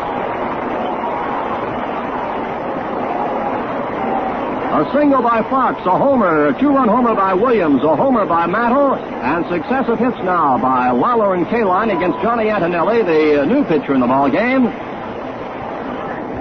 has put the tying run on first base for the American League. Vic Power has just been called up to bat for Mickey Vernon. Mickey Vernon is a tremendous favorite here in the nation's capital, and therefore there's A rather mixed reaction because the folks like to see Mickey Vernon in action, but here's a great hitter coming up to supplant him at the plate. And a right-handed batter, which is the reason for the change being made, in Vic Power, who was batting for Mickey Vernon. So Vic Power steps in of the Kansas City A's, batting here in this big sixth inning. He has a slight crouch at the plate, and a curve misses on the outside. It's ball one. This is Power's second All-Star game, his third year in the majors. He's a handy guy, can play the infield and the outfield. Hit .319 last season, .294 going into the game. He jumps back from an inside pitch, which comes in low. Ball two. Power, .294 average with 4 homers, 29 runs batted in from Puerto Rico. Plays ball all year round. Ball two the count. The pitch is over on the outside corner for a called strike. And it's 2 balls, strike one. Lawler is on second. K-line on first, and there's nobody out. The American League has erupted with 5 base hits in a row, including 2 homers. Antonelli comes in with a pitch. There goes a ball into short left. Going back for it is McMillan. Coming in is Musial. Musial calls, and he has it. That's the first out now on the home sixth. As George Kell, who was lined out to deep left and grounded out, comes up for the third time, batting the number 8 spot for the American Leaguers. Kell grips that bat in a rather unique fashion. You can see wood between the grip of his 2 fists on the bat, style that Ty Cobb used so successfully when he was also swatting out those hits. Grips the bat with hands apart, just slightly. And here's a fellow who can hit pretty well to all fields. Roberts and Lawrence warming up for the National Leaguers. Kell sends a foul off to the left going into the seats. Strike one to George Kell, up for the third time.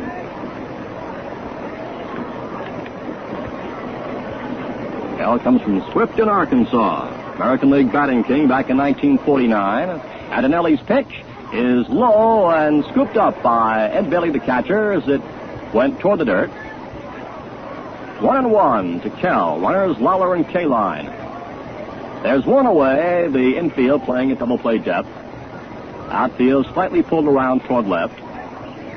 There's a sign now from Bailey. Antonelli with a stretch, the pause, and the pitch, a fastball. It's a grounder going out to McMillan. Over to Temple for 1, back to Kluszewski for 2, a double play. Side retired. Here in this big sixth inning, in this frame, the American League has come up with 3 runs, 5 hits, no errors, man left. The score after 6 innings of this thrilling ball game at Washington, the National League is 5, the American Leaguers 3. Forget, buy the only pen with a built-in spare refill, the new Paper-Mate Capri, only $1.95. 2 points, 2 ink supplies, and they're piggyback. Changes now as we move into the 7th inning. Vic Power is at first base now in the 7th inning, and Lawler is catching.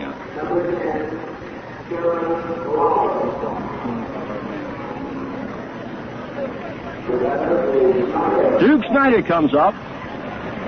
There are 3 number 7s in the American League lineup, Keene, Power, and Mantle. Snider looks at a called strike. A home run that was hit by Williams in the home sixth with his 4th in All-Star play, tying Stan Musial for that coveted record. Duke Snider, the batter, left-handed batter. He swings and misses on a curveball from Tom Brewer for strike 2.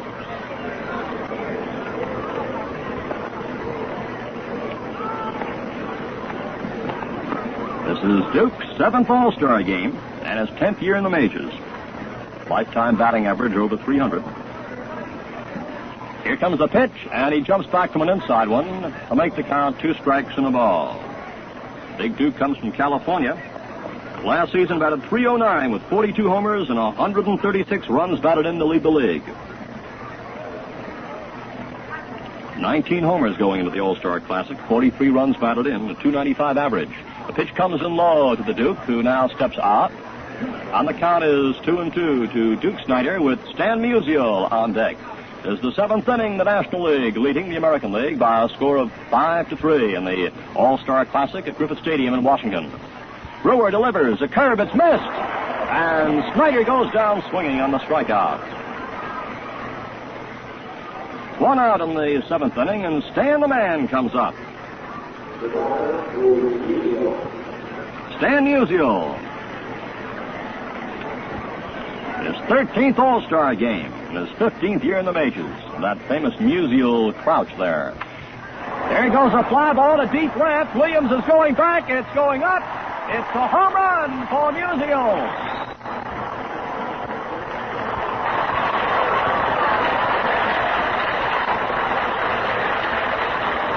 Stan Musial with a home run into the new seats to left, just a couple of rows back in left center. And the odd part about that is that Ted Williams, who had just previously tied Musial for the record, now watches the ball sail up over his head into the seats as Musial again forges out in front with his fifth All-Star homer. Here's Ken Boyer. The National League now leads by a score of 6-3. First pitch drives Boyer back from the plate. Ball one. Man, these fellows can hit him. Time is called. Billy Martin is going down to the bullpen in right center for the American League. And while he's going down there across the field, and time has been called at the moment, Sherm Lallard goes out to speak to Brewer. Now he's coming back. This Boyer has made two great defensive plays, and at the plate, he has 3 hits and an RBI.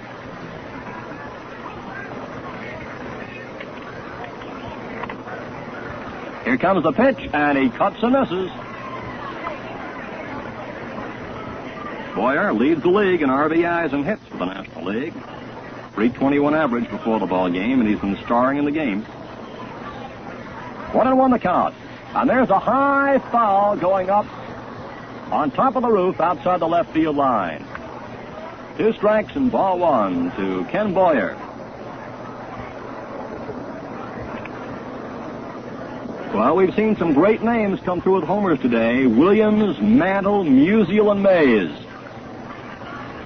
Here's the pitch, and it's inside for a ball. Count is 2-2 to Ken Boyer, who comes from the large Boyer family. Cletus Boyer and Cloyd Boyer, fine ball players. There's a ground ball going out to the shortstop, Keene. The throw over to first base to Power, and Boyer is out number 2 in the top of the 7th. Is Willie Mays with a 2-run homer in the 4th inning comes up. Willie up for the 3rd time. His homer went halfway up on the bleachers, and he struck out his last time up. Jimmy Pearsall, another great outfielder, is not in the game yet, but ready if needed. There's a pitch wide. We've seen some great defensive players today, as well as batting stalwarts. Mays, of course, center fielder, who's now moved over to the right field spot. There's a pitch coming in low. Count is ball 2 to Willie Mays. 2 out. 1 run across in the 7th inning on Musial's homer.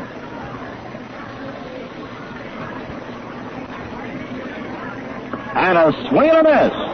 A pitch from the inside corner. A good hook by Brewer.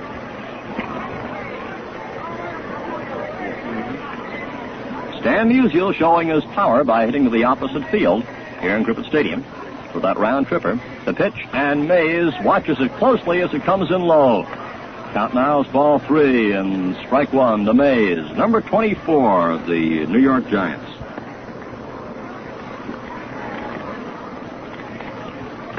Here comes the next one from Brewer, and it comes in wide as Mays draws a walk. And that brings up another feared slugger, Ted Kluszewski. Big Klu doubled to left back in the 6th inning, making his entrance there. Then he later came around to score on a base hit by McMillan, moving him to 3rd, one at a short right, just eluding Vernon. And he scored on a wild pitch. Kluszewski steps in with Mays on first base. Willie takes a good-sized lead. Brewer looks over. There goes Mays, and Kluszewski lines one on the pitch to right field. Going into the right field corner. Fielded by K-Line. Mays is rounding third. He's on the way to the plate. He scores! And Mays came across to score by the time that Vic Power, who was the cutoff man on the play, hoping to be the relay man on the play, took the ball close to the line between first and second there. As the throw came in from K-Line, Power got it. He fumbled it slightly, but he had no chance even to relay the ball to the plate. As Mays, off and running on the pitch, streaked all the way around to score, and Kluszewski went into second base.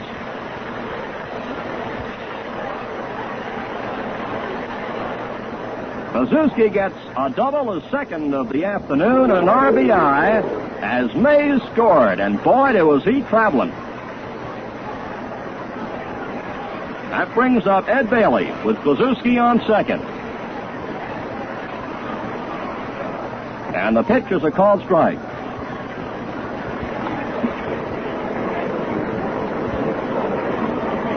Score of the ball game, the Nationals 7, the American League 3. Bailey the batter, and he takes high. 1-1. Herb Score warming up for the American League, and Brooks Lawrence for the National League. Tom Brewer with a stretch of pause, a look at Big Clue, and the pitch is missed as Bailey takes a cut at one coming in on the outside corner. Kluszewski really ripped that one to right. It took off like a shot. And Mays, also running, was streaking around the bases and made it home. 2 strikes, ball 1. Bailey waits. Here's the pitch, and it hits in the dirt in front of Lawler. On the way to third base is Kluszewski. He goes in standing up. A wild pitch. This Kluszewski seems pretty good at moving around the bases on a wild pitch. In the 6th inning, he scored on a wild pitch, and now he's moved into third base. Second wild pitch by Brewer, who is the 4th American League pitcher of the afternoon. Kluszewski on third. They're 2 away. 2 runs have scored in the 7th inning.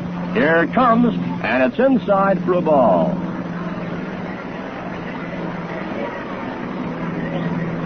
3-2. It's all the way to Bailey, who's played the full game so far. He's fouled out, he's walked, and he's flied out to left.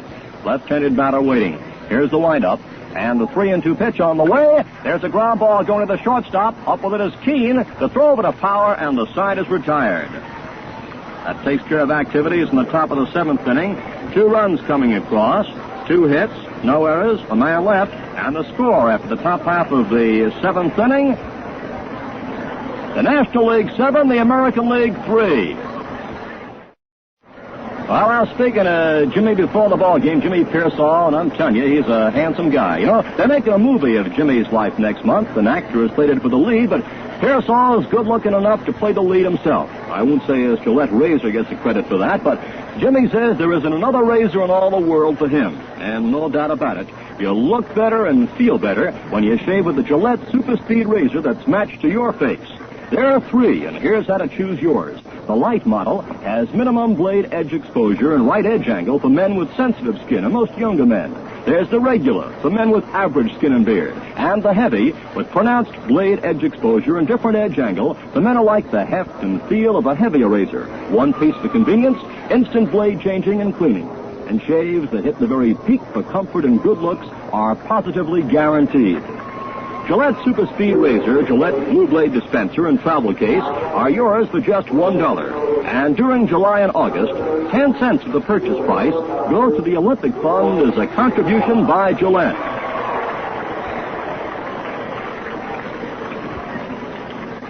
New catcher now in for the National Leaguers. Roy Campanella, the Brooklyn Dodgers, comes in the home 7th. Score 7-3, the National League leading. Here comes Ray Boone to bat for Brewer.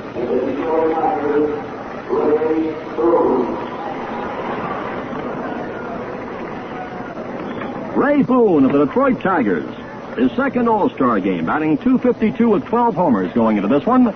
Swings to the first pitch, and it's fouled back. Johnny Antonelli is on the mound. and Friend, Spahn, and Antonelli for the National League.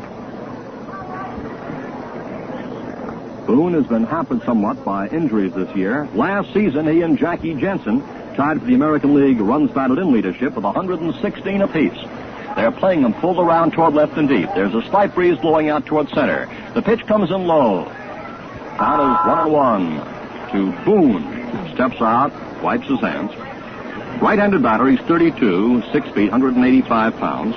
In previous All-Star appearances, he's had a .250 batting average and 4 at-bats. 9th year in the majors. Here's the pitch, and it's a fastball, a little wide of the plate. Count is ball 2 and strike 1 to Boone. The wind keeps shifting quite a bit this afternoon. At times it's blowing to left center, at times to straightaway, and at times to right center. There's a foul going off to the left of home plate. And the count is now 2-2.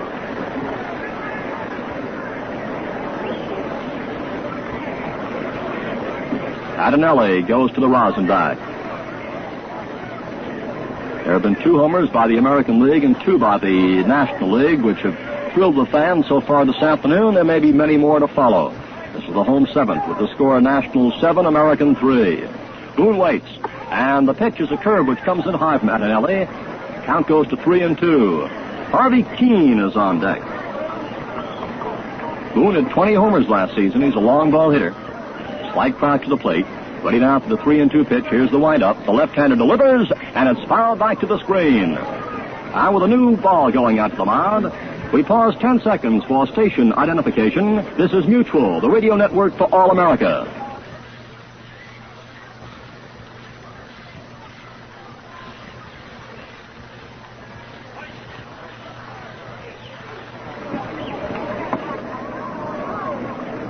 Ready now for the 3-2 pitch. Antonelli gets the sign from Roy Campanella. Here comes the pitch. A changeup, and there's a line drive taken by the third baseman Boyer, who took him about 15 feet behind the bag. That one was one that hugged the line, and Boone is out.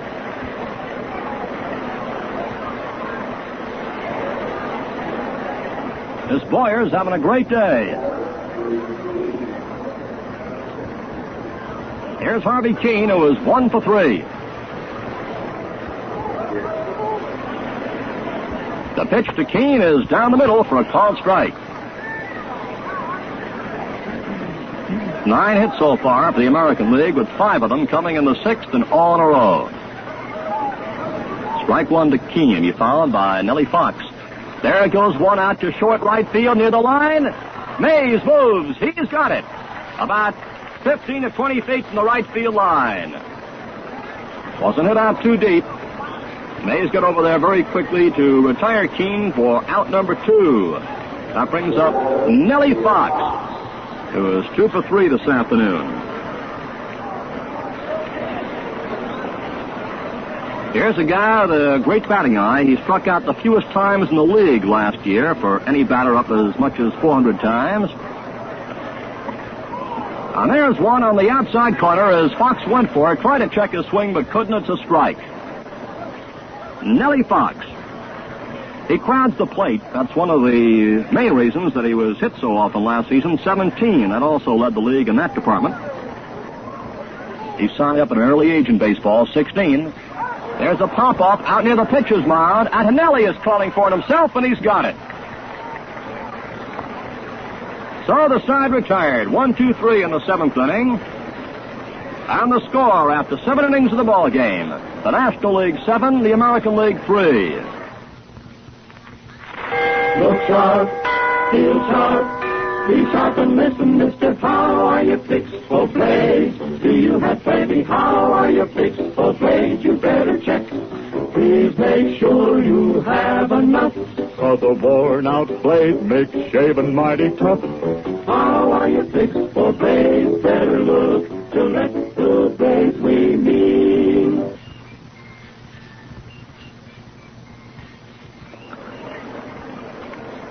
Two changes coming up now as the 8th inning gets underway. Herb Scores coming in from the bullpen. He's the 5th pitcher that manager Casey Stengel has used in his strategy this afternoon of trying to stop these hot National Leaguers.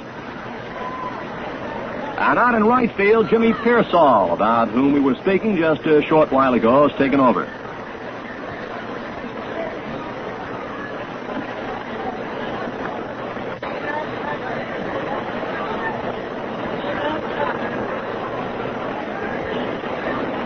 Herb Score coming on now to take over the pitching assignment. Herb Score of the Cleveland Indians. He was selected as a replacement for our teammate Ray Narleski, who retired from the Classic with an injured elbow. This is Herb's first All-Star game, his second season in the majors. Big, tall left-hander. He's 23 years old, 6'2", 185 pounds. Comes from Rosedale, New York. He won 16 and lost 10 as a rookie last season. Last year, Score struck out 245 in 227 innings. The announcement just made that Pearsall's in right. He led the American League in whiffs, and he's far ahead in the league strikeout department this season. He was signed as a bonus baby by the Indians in 1952, and going into the game today, Score is 8 wins and 6 losses, and leads the majors in strikeouts with 118. Roy McMillan, the first man to face Score, and the pitch comes in low for a ball. McMillan has had a walk and 2 base hits.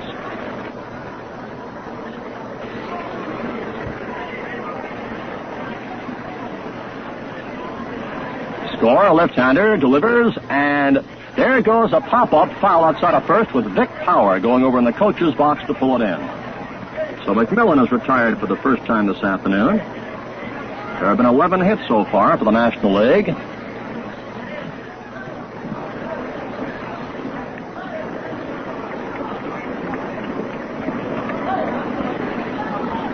The pitcher, Johnny Antonelli, coming up now with 1 out on the top of this 8th. Antonelli stepping in, the National League's Score 7, the American League 3 at this point. Antonelli steps in to face the southpaw, Herb Score. They're playing him rather shallow in the outfield and hit toward left. The first pitch comes in wide for a ball. This Score can really fire that ball, and he's come up also with a good curveball to go with the fast one. This makes it mighty rough on the hitters. Here comes the pitch.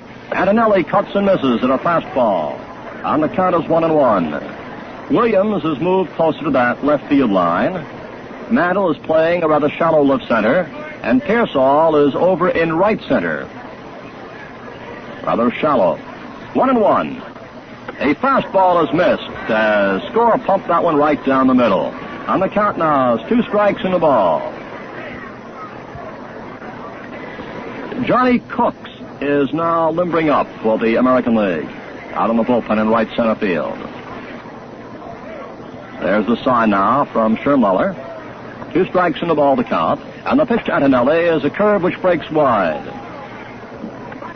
Score confesses that he'd like a changeup to go along with that fastball and the curve, and he's working on it gradually during the year, but during the course of the season, he has not pitched it too many times.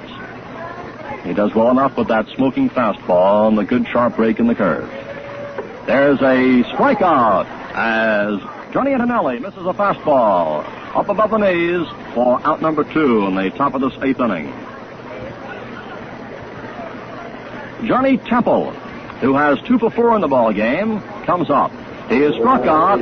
He singled in a run by lining to short right center field in the 3rd. He had a safe bunt in the 5th, and he struck out in the 6th. He comes up with 2 away in the top of the 8th inning. Score starts the windup. Comes in with a curveball. It's missed by Temple for strike 1. When the American League comes up in the home 8th, they'll have those 2 big guns coming up, Williams and Mantle.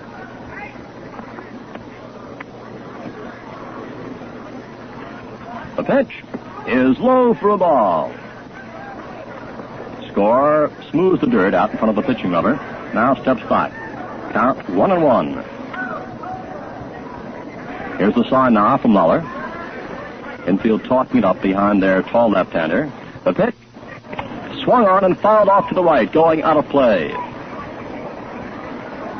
There was somewhat of a breeze a short while ago, but at the moment the flag on the center field flagpole is hanging limp out there. 2 strikes, ball 1 to Johnny Temple. We have 2 outs here in the top of this 8th. The score, Nationals 7, the American League 3. Score starts the windup. Delivers a curveball, which comes in too low. And Temple backs away and steps out of the batter's box.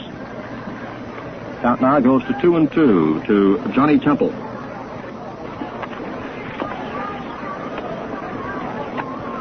Temple is a fast man, a good base runner. Last year, as a matter of fact, he had 19 stolen bases. Here's the pitch. It's wide. That makes it go all the way now to Temple, 3-2. You know, attaining a 400 batting average is a mighty difficult feat, but back in 1949, this young fellow playing in the Pioneer League at Ogden had an even 400 batting average. Came up to the Red Legs in 1952, waiting for the 3-2 pitch. Here it is, and it's low, and Temple draws a walk. Putting a man on first now with 2 away in the 8th, and bringing up big Duke Snyder.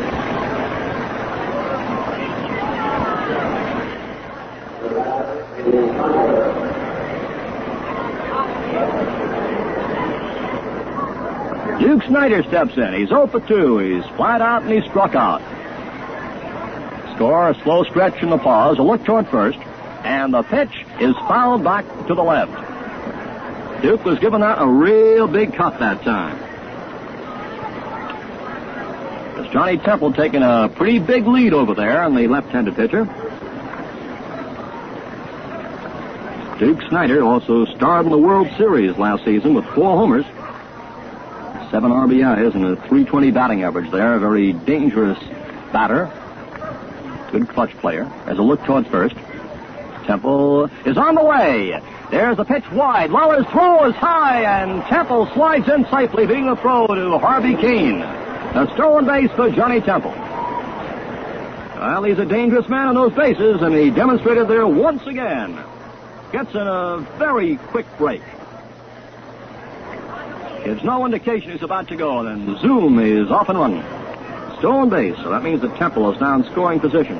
The pitch was wide as it came in that time to Snyder. 1-1 to the Duke.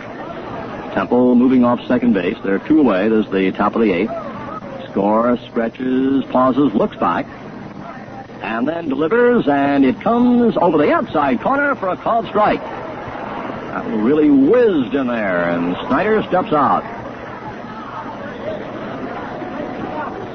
Adjusts his cap, bounds once on the plate with the bat, stretches just a bit, flexes the muscles, and he looks out toward the mound. 2 strikes in the ball. Score ready. A curveball comes in low and wide of the plate. The count now goes to 2-2. The National League is leading in the ball game by a score of 7-3. They've scored in every inning from the 3rd inning on, up to this frame. The American League's 3 runs came in the home 6th. All the result of homers, a 2-run homer by Williams and Mantle's round tripper. Here's the pitch, and there's a high pop-up. Lawler with mask off, cap off, is waiting, and now grips in fair territory. He lunges for the ball and takes it. Sherm Lawler waiting for that mammoth pop-up, waiting in foul territory, lunged across into fair territory to pull it in. A fine catch, and the side is retired. So in this 8th inning, there are no runs, no hits, no errors, and 1 man, Temple left on second. And the score after the top half of the 8th inning, the Nationals 7, the American League 3. Well, Casey Stengel is going all out to win today, and win or lose, old Case is a great leader. And he's a past master at bringing along young ball players. He even teaches them how to look like champions. And you can bet your sweet life Stengel bears down on the importance of keeping clean shaved. He says, and these are Casey's own words, I shave with the Gillette Super Speed Razor, and I recommend it to my boys. Let's take it from there, because for my dough, this is the only way to get a decent shave. Today, there are 3 Gillette Super Speed razors. Light, regular, and heavy. One is precisely engineered for you. It has the right blade edge exposure, edge angle, and weight to give you immaculate shaves. Comfortable all the way, and they're guaranteed. Ask for the Gillette Super Speed razor with Gillette Blue Blade dispenser and handy travel case, $1. Some stores still have the razor set combined with an LP record album, both for $1. This free record features the voices of Bruce Gehrig, other heroes, and eyewitness reports of sports' greatest moments. Here's Ted Williams. He homered into the bullpen in right center last time up. Cuts and misses at strike 1. Wynn and Cook swarming up now in the bullpen for the American Leaguers. Williams at the plate. Strike 1 the count. Antonelli's pitch. There's a pop-up going out into short left. Musial is coming in, calling for it. He makes a dive for the ball and has it for the out.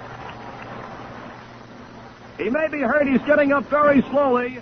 The third baseman was going out. The two almost collided. As Ken Boyer went out, Musial came in. It was one of those balls that the infielder might have gone for, the outfielder. Musial called dough for it, made the catch, and came up with it. He's limping slightly as he gets up, but he's going back to his spot.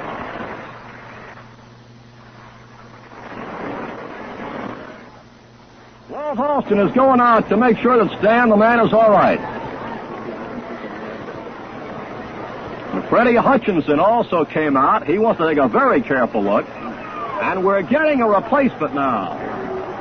Hank Aaron is going out to play in place of Stan Musial.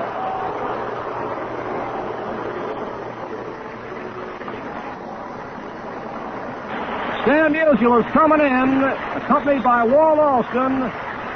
Out of the ball game, gets a fine hand. Listen.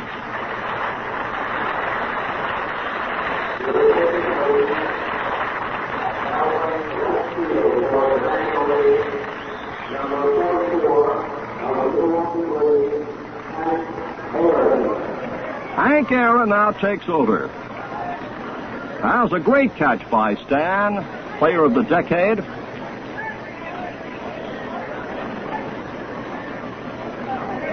Boyer was going back, and Musial in. Musial made the dive for the ball, took it, hit the ground, came up with the ball, but has left the ball game. Here's Mickey Mantle batting right-handed, and it's strike 1 called. Williams going out to Musial. Boy, there's really a combination of names for you. Mantle homered last time up, struck out his prior 2 at-bats, 1 out on the home 8th. Mantle cuts and misses. Antonelli on the mound. 2 strikes to Mickey Mantle. He followed by Sherm Lawler. Antonelli rubs up the ball just a bit. Mantle waiting, batting right-handed. Here comes the pitch, and Mantle swings and goes down swinging. Strikeout. Mickey's had 3 strikeouts and a home run this afternoon. Sherm Lawler is at the plate. Catching department for the American League is 3 for 3. Berra had 2 for 2, and Lawler has 1 for 1. 2 outs in the home 8th. Score, National 7, American League 3.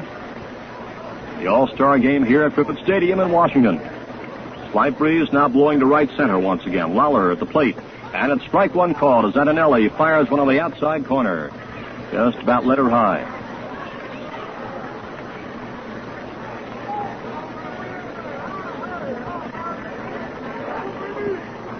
Here's the pitch, and it misses wide.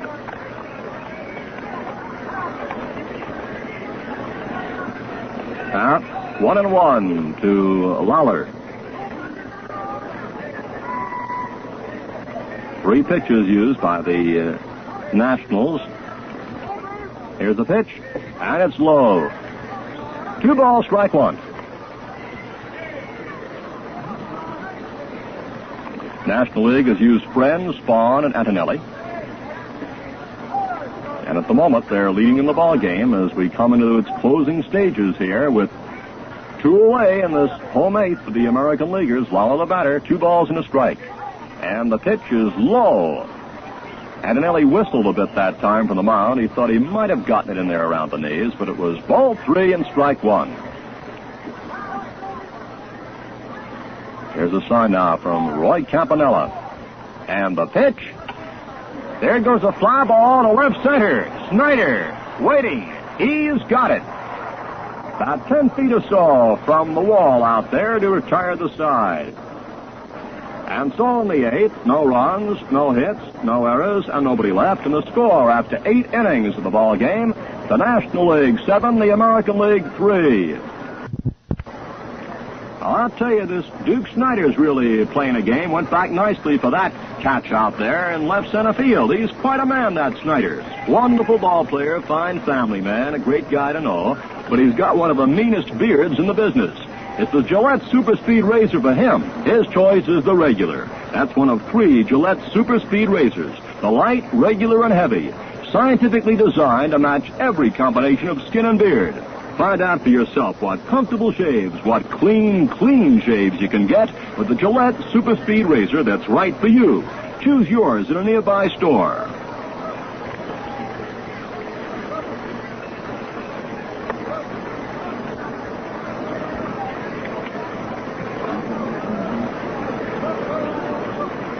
Early Wynn is now coming in.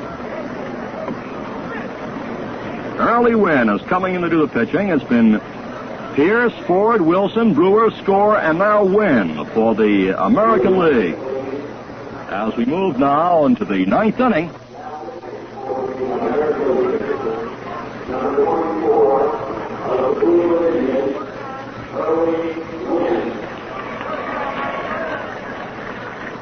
Six pitches for the American League. Pierce, Ford, Wilson, Brewer, Score, and Wynn. And Early Wynn in his 3rd All-Star game. Now comes on the mound. His 17th season in the majors from the Cleveland Indians. A right-hander, 36 years old. He is 6 feet, 200 pounds, from Hartford, Alabama. And he won 17, lost 11 last season. He went to Cleveland and traded from Washington before the 49 season. He's won at least 17 games every year since 1950. He's struck out at least 200 men every year since 51. He's won 20 games 3 times. And he pitched 3 scoreless innings in last year's All-Star game. Going into the afternoon's Classic today, Wynn had 10 wins and 4 losses. So Early Wynn takes over on the mound.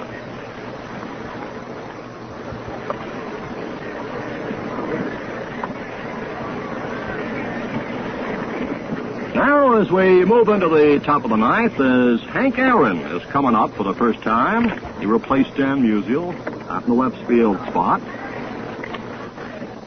Hank Aaron of Milwaukee. He's one of the young fellows in the Classic. He is 22 years old, batting .309 for the season with 10 homers and 42 runs batted in. Right-handed batter, wears number 44. Early Wynn all set to work, and the pitch is swung on. It's going into short right center where Pearsall is under it, and there's one away. One out on the top of the 9th, as Ken Boyer, who has starred defensively and offensively with some fine plays in the field and 3 hits and 4 appearances at the plate, comes up. Gets a nice hand as he does.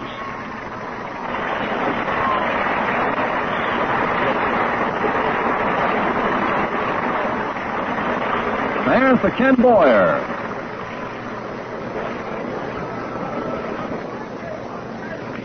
Steps in now to face Early Wynn. And fouls the first pitch back. Strike 1. Ken comes from Liberty, Missouri. And he has 5 brothers and 6 sisters, including Cloyd Boyer. Pitches out on the coast, and Cletus Boyer, bonus player with the Kansas City A's. It's quite a family of Boyers. They can be mighty proud of Ken's performance so far today. Here's the pitch, and it comes in high. 1-1 from Early Wynn, who throws almost every pitch in the book, and then some. 1-1. Wynn delivers, and there goes a pop-up. Drifting back is Keene into short left, and he has it. 2 away. Willie Mays, the batter. 2 outs in the top of the 9th inning. The score, Nationals 7, American League 3.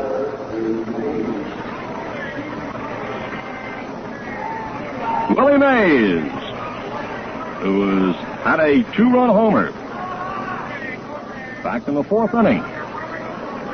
Struck out and walked since then. Sends a foul back over our heads for strike 1. 2 away in the 9th.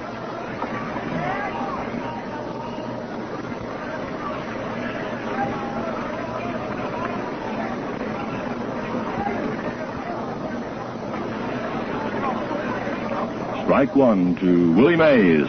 Wynn delivers. It was a knuckler that time, which was wide. And the count now is 1-1. Wynn throws curves at various speeds, and knuckler, a slider, the fastball. He can even throw with both arms, although he doesn't do it in ball games. Does it in batting practice sometime. Here comes a pitch low. 2 balls, strike 1. Outfield is way back there for Mays, who can powder that apple. Williams, Mantle, and Pearsall, the American League outfield. The pitch. He's cutting a miss. A pitch which broke on the outside corner, and the count now goes to 2-2 to Mays. 2 outs in the top of the 9th.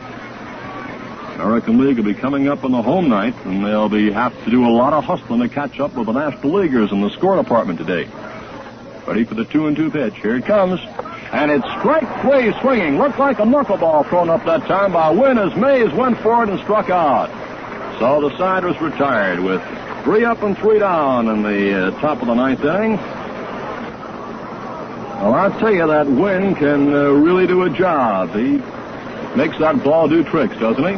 Does a lot of things, as a matter of fact. He writes a widely read baseball column, too. He's a great ball player and able judge, and it's right out of his own experience when he says the only way to get a decent shave is with a Gillette blade and a Gillette razor. Now then, the shaves that are way, way out there, they pick you up and cool you off. It's the Gillette Super Speed Razor for you. Choose your type, the light, regular, or heavy, and you just never had it so good. Well, there have been 12 strikeouts posted by American League pitchers so far this afternoon. But in the scoring column right now, they trail as they come up in this home night. Jimmy Pearsall will be the first man up now for the American Leaguers.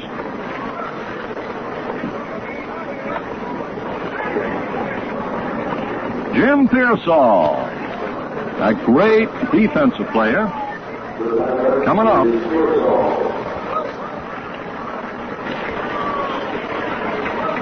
Johnny Adonelli on the mound. And the pitch to Pearsall. There's a grounder going out to shortstop. McMillan's up with it. Over to Kluszewski, and Pearsall is out. And there's 1 out in the home ninth. Dick Power is the next man up.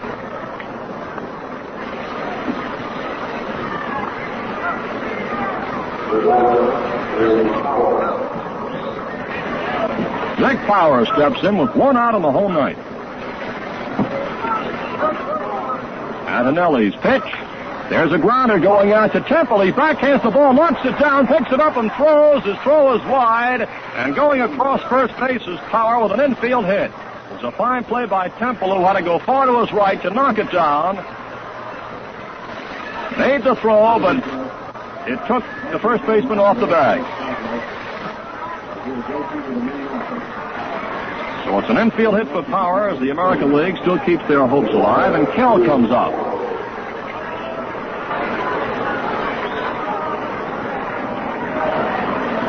George Kell steps in, and it's strike 1 called in the outside corner.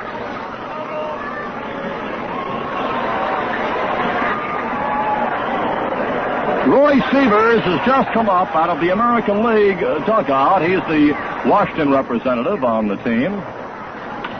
Kell sends one to short right field for a base hit. Power goes into second base. Mays fires a strike from right field on a line to Foyer at third. Willie Mays came swooping in on that ball hit into short right field, swooped it up, and in the same motion uncoiled a strike to Foyer that almost ripped his hand off at third base. Power's at second now, and Kell is at first as Roy Severs of the Nats comes up.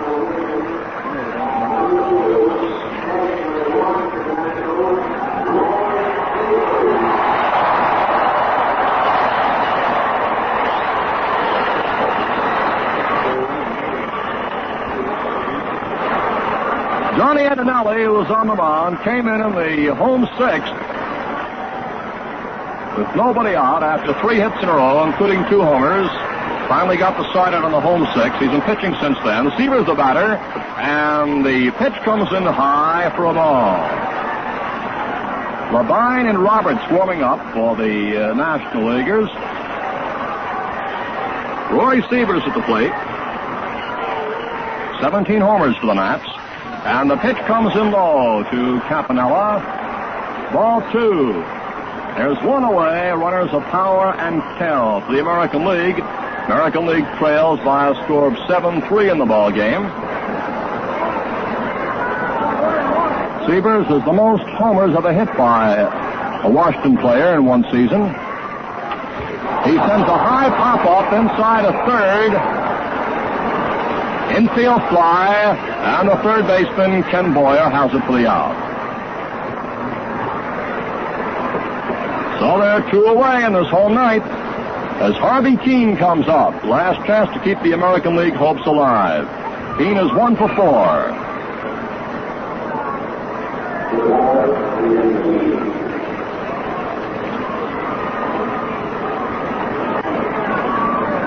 Harvey Keene steps in now. And it's strike 1 on the outside corner. Called strike.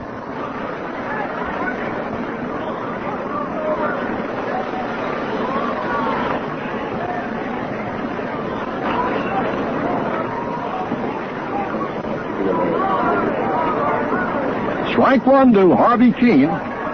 2 on, 2 away. And it's low for a ball from Antonelli. Very, very few folks are leaving this ballpark. Very few. They're waiting to see anything can happen, even within 1 out away. With sluggers like these who are here this afternoon. 1-1 to Keene. There's a slow grounder going out to McMillan. He comes in, makes the play at second base, and there's the ball game. The force being made there on George Kell to retire the side. In the home ninth here, there are no runs, 2 hits, no errors, and 2 men left on base. And here are the totals down the ball game. For the National League, the final score, the National League All-Stars, 7 runs, 11 hits, no errors, and 7 left. The American League All-Stars, 3 runs, 11 hits, no errors, and 7 left. In a moment, we will review the highlights of the game for you.